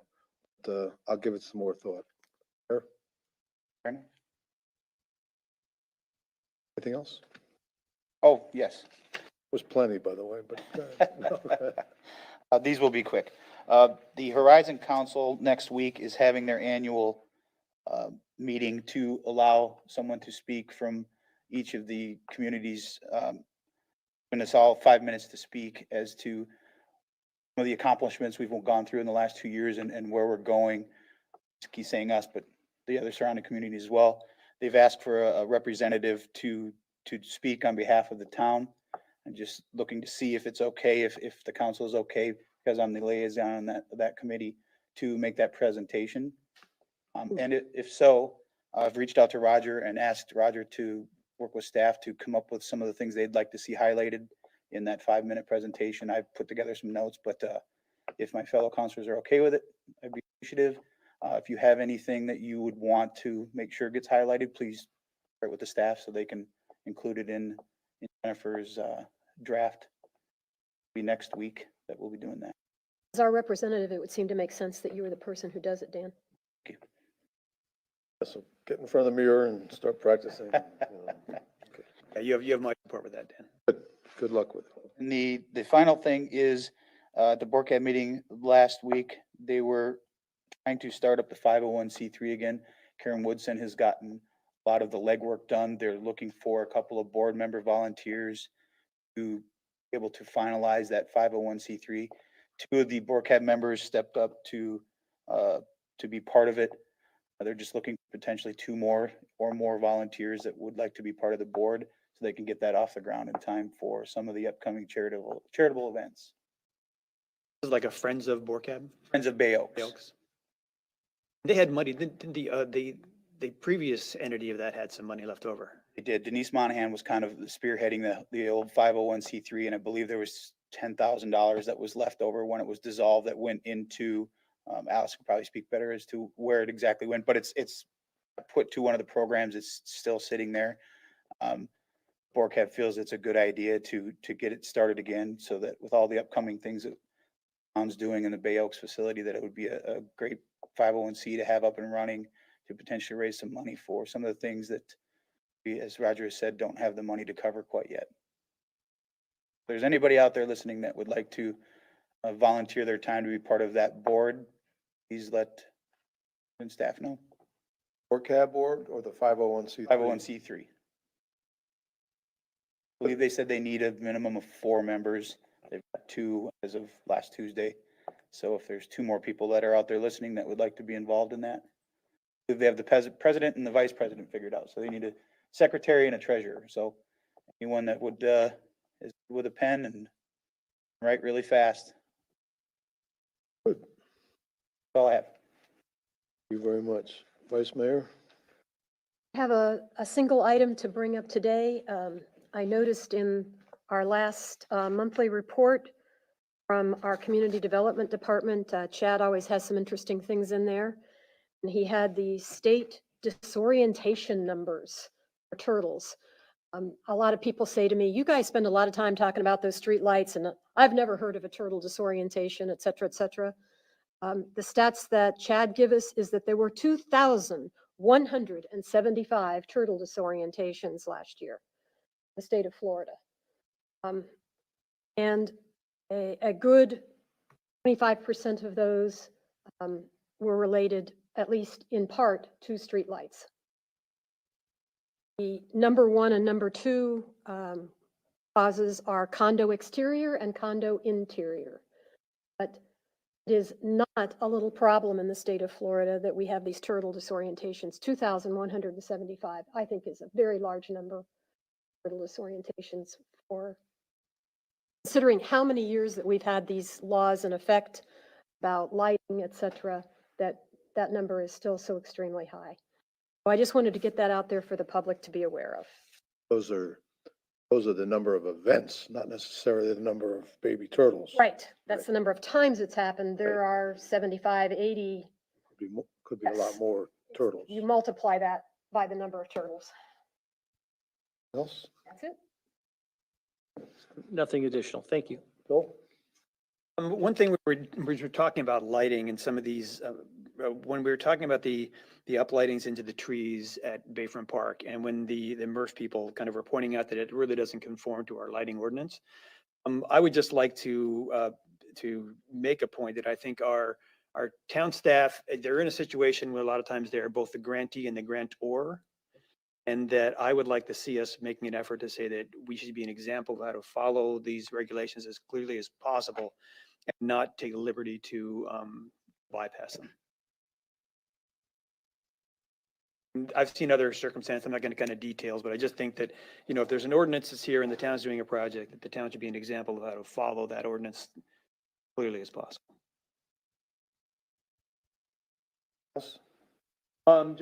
Just to be clear that, when the last 501c3 for Friends of Bay Oaks was $18,000 and that money was turned over to the town. Was that money still, I mean, if it reforms, so that would go to the new Friends of Bay Oaks, or are they a separate entity? Since it was donated to and accepted by the town, it's now the town's. And if you want to donate it back, you all could take that action, otherwise it remains. Used to call that no backsies. Well, and when you form a 501c3, you say the money is to go to this entity, and that's us. So we've already received it. Yeah. It would not make sense to give it back to them, to give it back to us. With theater, though. So, Mr. Mayor, just to be perfectly clear, the parking rates are going to go into effect. They're on hold to allow you to have this discussion today. I'm not hearing a change of policy as of today, so we'll go forward with implementation. Unless there's something to the contrary. Well, that wasn't what I was hoping for, but, Let's get yeah, clarified. well, so in lack do of, what you want. well, it's not just me. You, I mean, you, the council. Yeah, you know, Want us to hold off for next meeting? We can do that. yeah, I would, yeah, please do that, if you don't mind. Hold I on. would kind of disagree. I think it's been months between when we made this decision and when it comes into effect. And now that it's supposed to come into effect, and I see out here in the hallway, there's some already putting stickers on some of the signs. Changes. This is a physical implementation we have to do. If we're having a discussion, I would just assume have it now and move forward with what we agreed to in September. I agree with Bill. Right. I'd like to hear from Councilor Adderholt he hasn't weighed in on this yet. And I think it seems to be kind of the two to hold off for now. Well, it's just what I would like to do. I'm a big fan of paying for what we want to accomplish. And I'm very sympathetic to the fact that the 3 projects may be over budget due to supply chain issues and inflationary issues. But we don't know what that amount is. It's real. I'm not saying it's imagined. It's real, but we don't have a finite amount which to budget for at this point. Maybe Roger could correct me on that, but I don't think he knows quite yet as to what that number will be. We have on the agenda for our M&P meeting on Thursday, the American Rescue Plan Act, and I think that's the COVID money. Is that correct, Roger? Yes, sir. It's 2 checks for $1.7 million. The town of Fort Myers Beach. One, I think, is already in hand. Of course, the conditions on that money are extremely stringent, potentially evolving. That could have a huge impact on how we could potentially fund those cost overruns for I like to call it the beach renaissance, but these 3 projects that we're talking about are certainly a part of that. We also have an outstanding issue with respect to the street lighting issue. We're obviously in conversations with the county. At least I don't know what the impact of those conversations have been yet. I've certainly done my part with our county commissioner. But having said that, the town could incur significant costs on that. But we don't know what those are. So it seems like there's a lot of unknowns. Maybe this M&P meeting on Thursday could help. Maybe Roger's got some new information from the Florida League of Cities in terms of how we can spend that money. It just seems like there's a lot of accounting unknowns in terms of cost to the town that we just don't know about yet. And so, with all these unknowns, to impose a fee increase without the knowledge to know exactly where it's going to be spent seems a bit premature to me, but, again, I'm all for paying for what we're trying to accomplish, but I don't think we know what the costs are gonna be at this point. I really appreciate that. I agree that, some of the actions that has been done by the town manager and the town staff has certainly helped alleviate some of the financial concerns. We're talking some millions of dollars and the way that the well-thought way of trying to spend some of this relief money. You appreciate that, but your statement that we just don't know, me is more of an incentive to try to build up some funds for those contingencies. Because, the one project so far we got a budget on, we started out with a $500,000 budget and we ended up, what was it, 800 and something? Or Yeah, I mean, it's probably 950 at this point with everything. it's almost double. And the other thing is that just following the market. I mean, we're a long skinny island without a lot of area. And the market has gone from, I mean, when I first moved here, I thought $10 was a really high price for parking. Now we're talking 40. So, our parking rate increase is modest compared to what the free market is doing. And I think that, I'm a kind of a fan of the free market. I think it's a good dictate to where we can go.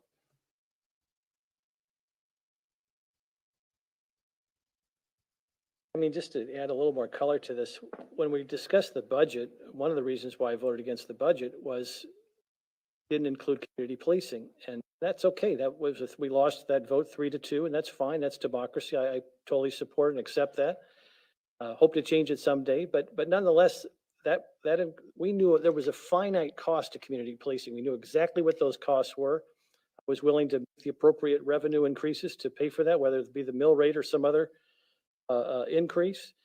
That was on the table. That we didn't decide to go that way, but I guess procedurally, we knew what the finite cost increase was. If everyone was willing to pay for it, if it had the support, it didn't have majority support, which was fine. These other items, these are costs that we don't have definitive. I agree with Councilor Veach. We know they're going to go up. We don't have any sense as to what that number is. And with respect to the Estero Boulevard lighting, that's another huge unknown. You could make the argument, hey, we know costs are going to come in. We're going to have additional costs. Until we know what those costs are, to ask the taxpayer for an increase without a definitive plan as to how we're going to spend it, again, to me seems a bit premature, but that's just my sort of governing philosophy. Can I just clarify? Could I jump in on that? Yeah. I know my flood and wind insurance are going to go up. I don't know how much. But I've sure started putting more money away for them now, even though I don't know how much that increase is. So raising the fees in anticipation of something that we know is going to happen. We know we're going to need the money for these projects, all of these different things we've discussed. Just because we don't know the exact amount of them. I don't know the exact amount my flood insurance is going to go up, but I'm sure putting money away for it now. I'm not going to wait down the road and be pinched later on. So, me, your argument bolsters exactly what we're doing. You can look at it either way. And I personally, I like to present to the taxpayer a specific plan as to why we're making the ask, and then let the taxpayers respond or the voters respond. And I'm willing to take the heat if we need to raise the appropriate revenue. But it seems like there's so many unknowns right now to ask for this increase without a definitive spending plan. Seems, again, to me, premature, but you can look at it either way. I mean, clearly we're going to have some additional costs. I haven't heard where we are on the street lighting yet. That could be a significant cost to the island. We have to figure out a way to fund that. And so, but at the same time, there may not be any cost at all. We just don't know. And again, we can raise these rates at any time when we have a little bit more clarity. But to me, it seems premature. But I see your point, Vice Mayor. I mean, you can look at it either way. When we raised the parking rate, there was no data as to why we raised it for the amount we raised it. We're clearly incongruent with the county. Just seems rather reactionary as opposed to data driven. And that gives me pause at times. I know it's all well intended. It gives me pause. I'll just, one kind of clarification too. This is a fee increase, not a tax increase. And all this money goes into the same, generally speaking, there's restrictions and there's a lot of other things. So if we say we know a cost is coming up and you don't implement this fee, you are in fact raising taxes. That's the other revenue stream that money can come from to pay for these things. This is a fee based on a service you're providing. The tax is based on ownership or other factors like that. So you don't implement this parking fee, you are taking money out of taking income away, and that's gonna have to be replaced with property taxes. I just, in a perfect world, which we don't live in, I wish the town manager could tell us we're $500,000 over budget on Bayside, we're $1 million over budget on Times Square, we're 2 million on Bay. So we have a definitive number that we're trying to achieve a revenue goal for, and have a plan that we can present to the public. That's all. Your point's well taken, Councilor Veach, but I just don't think very vague out there as to what our ask is. We know there's going to be an ask, but if we had some more certainty on that, I just think it's from a transparency standpoint. I know everybody's doing the best they can do. I think it would be helpful before we make the ask. That's all I'm saying.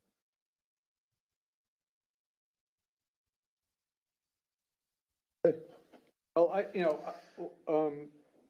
Councilor Adderall, I know you're not a soothsayer, Mr. Town no, Manager. no, I don't expect you to have a appreciate crystal ball. that. Yeah. I hope you appreciate the fact that we're doing everything we can to make every dollar we have go as far as it can go. I have no doubt. But all that being said, at the very least, not to over exaggerate, hopefully at the end of 2023, we're going to have a beautiful new Bay Oaks building. We don't have any money today, any furnishings or anything to go inside that building. And we may find a solution down the road.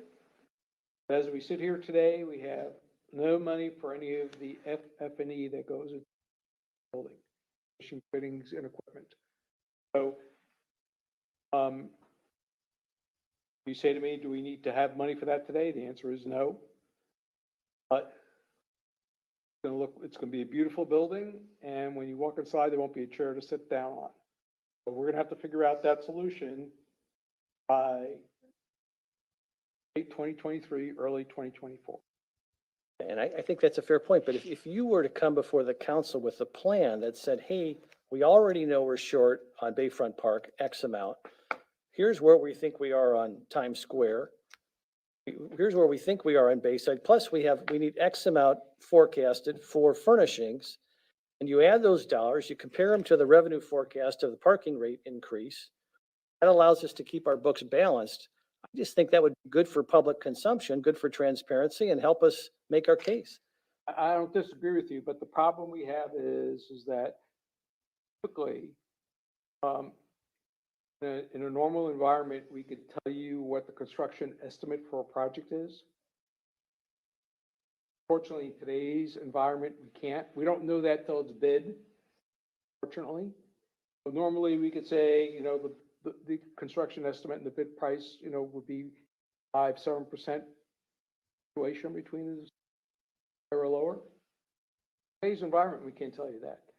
And whatever number I told you, one thing I can guarantee about it would be wrong. We have to wait till we get bids. In fact, for the civil work component of Bay Oaks, we're giving some contractors in town a copy of the 60% plans so that we can kind of get an order of magnitude of what that number might be in advance of actually bidding that work. They don't know. I wish we did. We used to be able to go to the Blue Book, which had costs for engineering, if it's a 2-lane road, a mile long, this is the dynamics today are just not that. All that being said, one thing I do know, that is that we will need more money in the future. That money is going to come from one or two places. from property taxes or from, those are the two things it's gonna come from. So to the extent that, see that coming and want to address it now, right? To the extent that you want to wait to get better information and have that verified, then wait. But I can tell you for sure it's coming. And I don't doubt you on that, Mr. Town Manager, but it's 12:39. I wonder how many folks are still watching. With this colloquy we've just had of the last hour has been extremely helpful. And it would be extremely helpful for the public discourse if they had a better sense as to where we are as an island from a fiscal standpoint. I wonder how many folks are still watching at this point, because I do think it's been extremely helpful to have this conversation. I'm willing to, I talk a lot about this beach renaissance. I'm willing to pay for it. I do think we need to have, as best possible, put forth some sort of a structure or a plan or at least a rough estimate so people know what we're doing and why we're doing it. And what you just said is very true, and I don't expect you to predict the future. These are very volatile times. But even if you just did a forecast based upon what you're seeing elsewhere in a very rough sense, we can explain to people what we're doing, why we're doing it. I do think it would be helpful procedurally to move all of it forward. But that's just my sense of things. That's fine. Your point is well taken, and I think, the big question, if you will, is how the council determines it wants to use the American Rescue Plan. That discussion is set at your next meeting to begin that discussion. And hopefully, depending on what the council's policy decision will be, that will greatly influence where the hole is. I agree. That's a critical discussion. So, that being the case, the question to me is, will we still have a hole after that? And I believe the answer is yes. And you may very well be correct. I just think at some point we owe the public an explanation in the sense of here's the limitations on this COVID money. It's a lot of money, but here's the limitations. Here's what we can spend it for, but here's still where we have the holes. We need to then therefore do X, Y, or raise these fees. I just think some sort of guide to the public as to what we're doing and why we're doing it would be helpful. It certainly would help me in terms of making my decision. And like I said, I'm more than happy to make the tough decisions, but I do think we're just talking about this coming Thursday to flesh some of this out. Maybe we won't have a definitive answer on Thursday, but we should hopefully have an idea what the consensus of the council is, plus with your advice in terms of what the limitations are and how we can use these funds. Checks for $1.7 million could really be helpful. But again, if it doesn't fill the holes, that's a great public conversation to have. And then we can make the case to the residents of the island. I'm happy to help make that case. Well, again, in terms of, I don't know that this is going to get settled today, but to the extent of giving you the best available information. Best available information is that even with the American Rescue Plan monies, I still think we're going to have a hole. We're going to have to fill it out. Cost of the limitations of the American Rescue Plan. If we would put the whole $3 million towards those projects, then I would tell you that we'd be okay. The problem is that those funds have limitations. Even applying the parts of those funds to the parts that are eligible to those projects, I still see a hole. I think that's a great conversation that we need to have. Yeah, I do think, certainly Bayfront Park was an eye opener for me. That was the simplest project we had. Cost came in way over estimates. And the other thing, if let's say we raise the parking rates, and I'm still kind of, I don't wait to see what my power bill is going to be before I figure where the money's coming from. I'd like to be ahead of that. But if we raise the parking rates and then, Roger goes into his bag of tricks and comes up with a grant that covers everything and we're honky dory, that money can go towards all kinds of other public projects that can, improve the visitor's experience so I think that, everything from, if that happens, maybe we can revisit community policing. Or my preference is to, if, I don't really mind buying augmented policing, but I think the community policing was kind of a one size fits all approach that I don't really necessarily agree with. One person who served here, he told me his experience on a 12-hour shift was, from 5 to 8, he was helping people. From 8 to midnight, he was dealing with drunks and fights. And from midnight to 5, he was chasing burglars. Most of the stuff that really required the policing was night on weekends.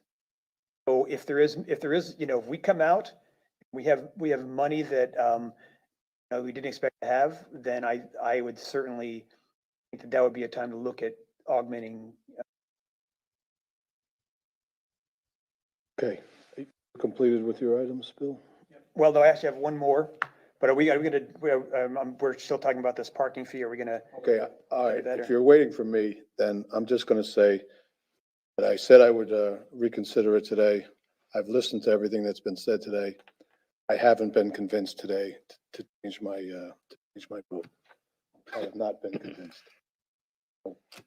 Okay, one thing I want to talk about, just to get the kind of conversation going, because I know we've all talked to Sarah, we talked to Eddie about the conversation about the moving going forward.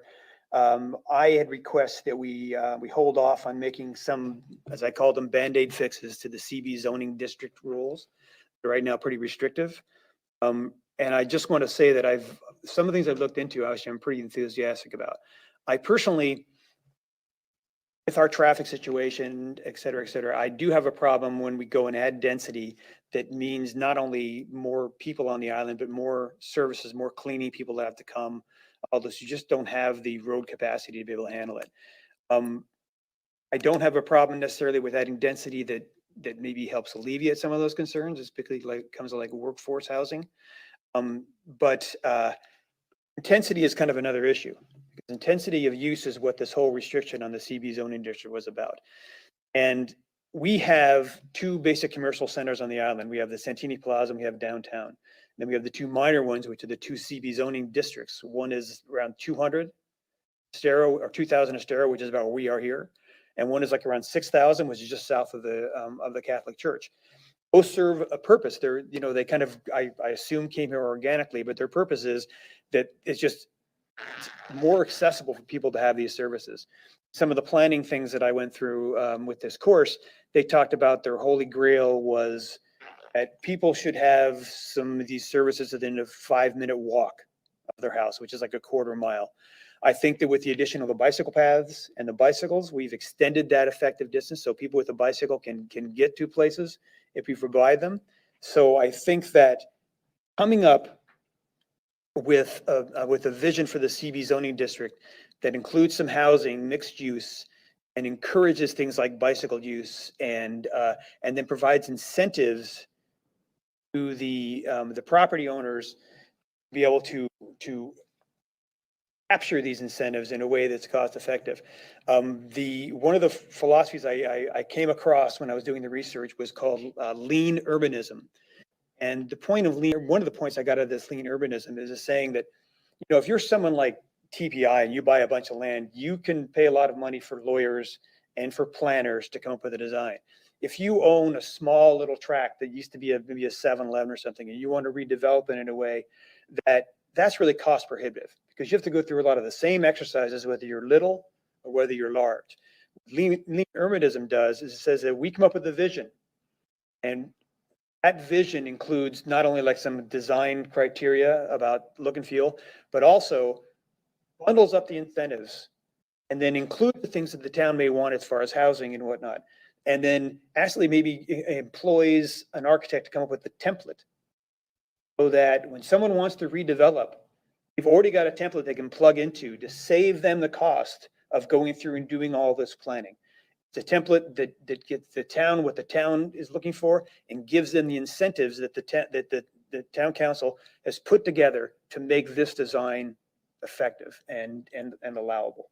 And I'm pretty excited about this idea, but it's something that I think I wanted to bring up now because I think it's something that deserves evolving conversation instead of trying to just sit at one meeting and talk through a very complex idea.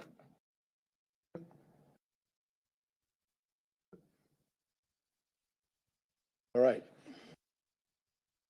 I just have one item. You wanted to talk about that now, Bill, did you? Didn't want to talk about that, discuss that now, did you? What? You just, If somebody Just wants to throwing it out discuss it, it's out there. Right, I don't let's- see a lot of interest in discussion. I haven't heard a lot of feedback, so, well, but it's something to think about. it is something to think about, no doubt. Okay, I just have one item, and that, Jim, you brought it up twice about the possibility of the cost for lighting on Estero Boulevard.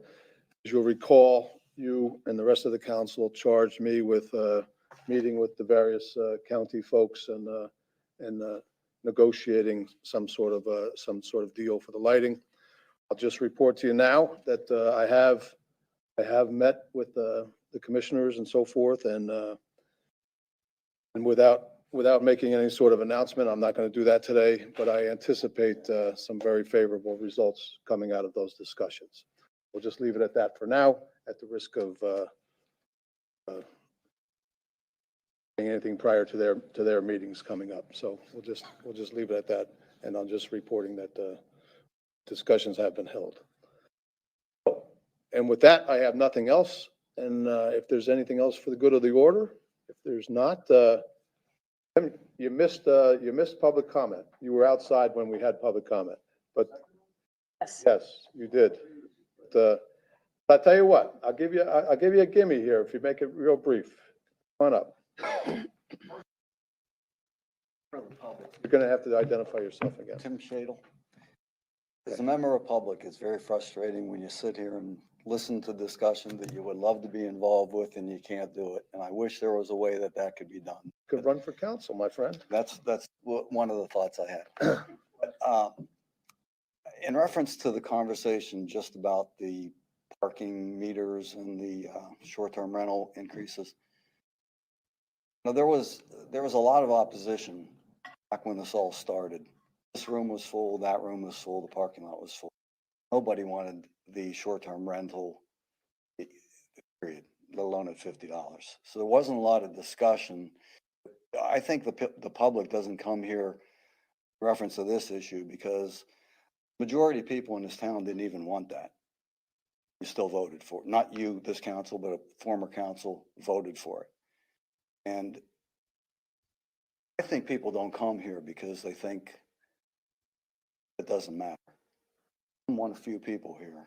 But there's a lot of people that didn't want that increase, don't like the increase, and the fact that has that money been escrowed? The money from 50 to 300 generates a lot of income. Has that money been escrowed anywhere? No, the money goes into the general fund. What I hear today, I hear that there's a whole problem. And the money that's going to be generated from the increase in the parking meter fees and the short-term rental fees, they're not escrowed. They're going to be used for anything that the money is necessary for. If the intent was at the beginning that that money is going to be used for housing, affordable housing, or for a parking meter app, that money should be escrowed, used for those. Where I come from in Pennsylvania, parking meter money is only allowed to be used for parking issues, not general fund issues. What I think they should be. If it's a parking meter increase, it should be used for parking solutions.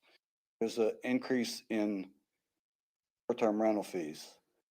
It's going to be intended for affordable housing. There should be a plan for that, and that money should be escrowed for that, and it should be used for that, not general fund money. That's a budget issue. This was a budget. We have a hole and we need money. I think it should be this discussion should have been had during a budget issue. In reference to the biggest problem I think we see here on this island is traffic. In all the meetings I come to, I watch, very little is dedicated to solving that problem. There are solutions. I hope, I will attend the February 5th meeting. And I'd love to listen to what the proposals are to solve the problem. But the biggest problem we have on this island is traffic, and that really needs to be addressed. Parking goes right along with that. And I'll try to make it as quick as I can. The only other thing I'd like to mention is, I have an idea what, we have churches, we have the town's lot. We're gonna have the fire lot next door. There's a lot of parking here on the island.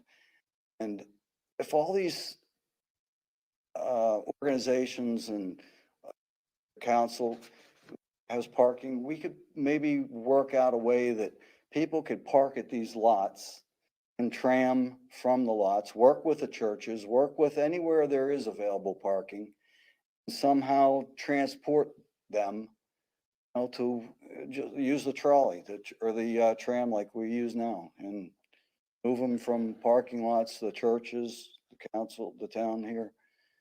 And it might be a start for parking, but we need to address the traffic issue. I mean, most people I hear that when they leave here, the only reason they want to leave here is because of the traffic. There's nothing else to hate about this place. I think it needs to be addressed. All right, Tim, thank you. John, I'm sure there's a church and state issue there, but yeah, we're not going to get into that right now. All right, if there's nothing else for the good of the order, I'll entertain a motion to adjourn. Move. Moving seconded, discussion, objection. We're adjourned at 12:54.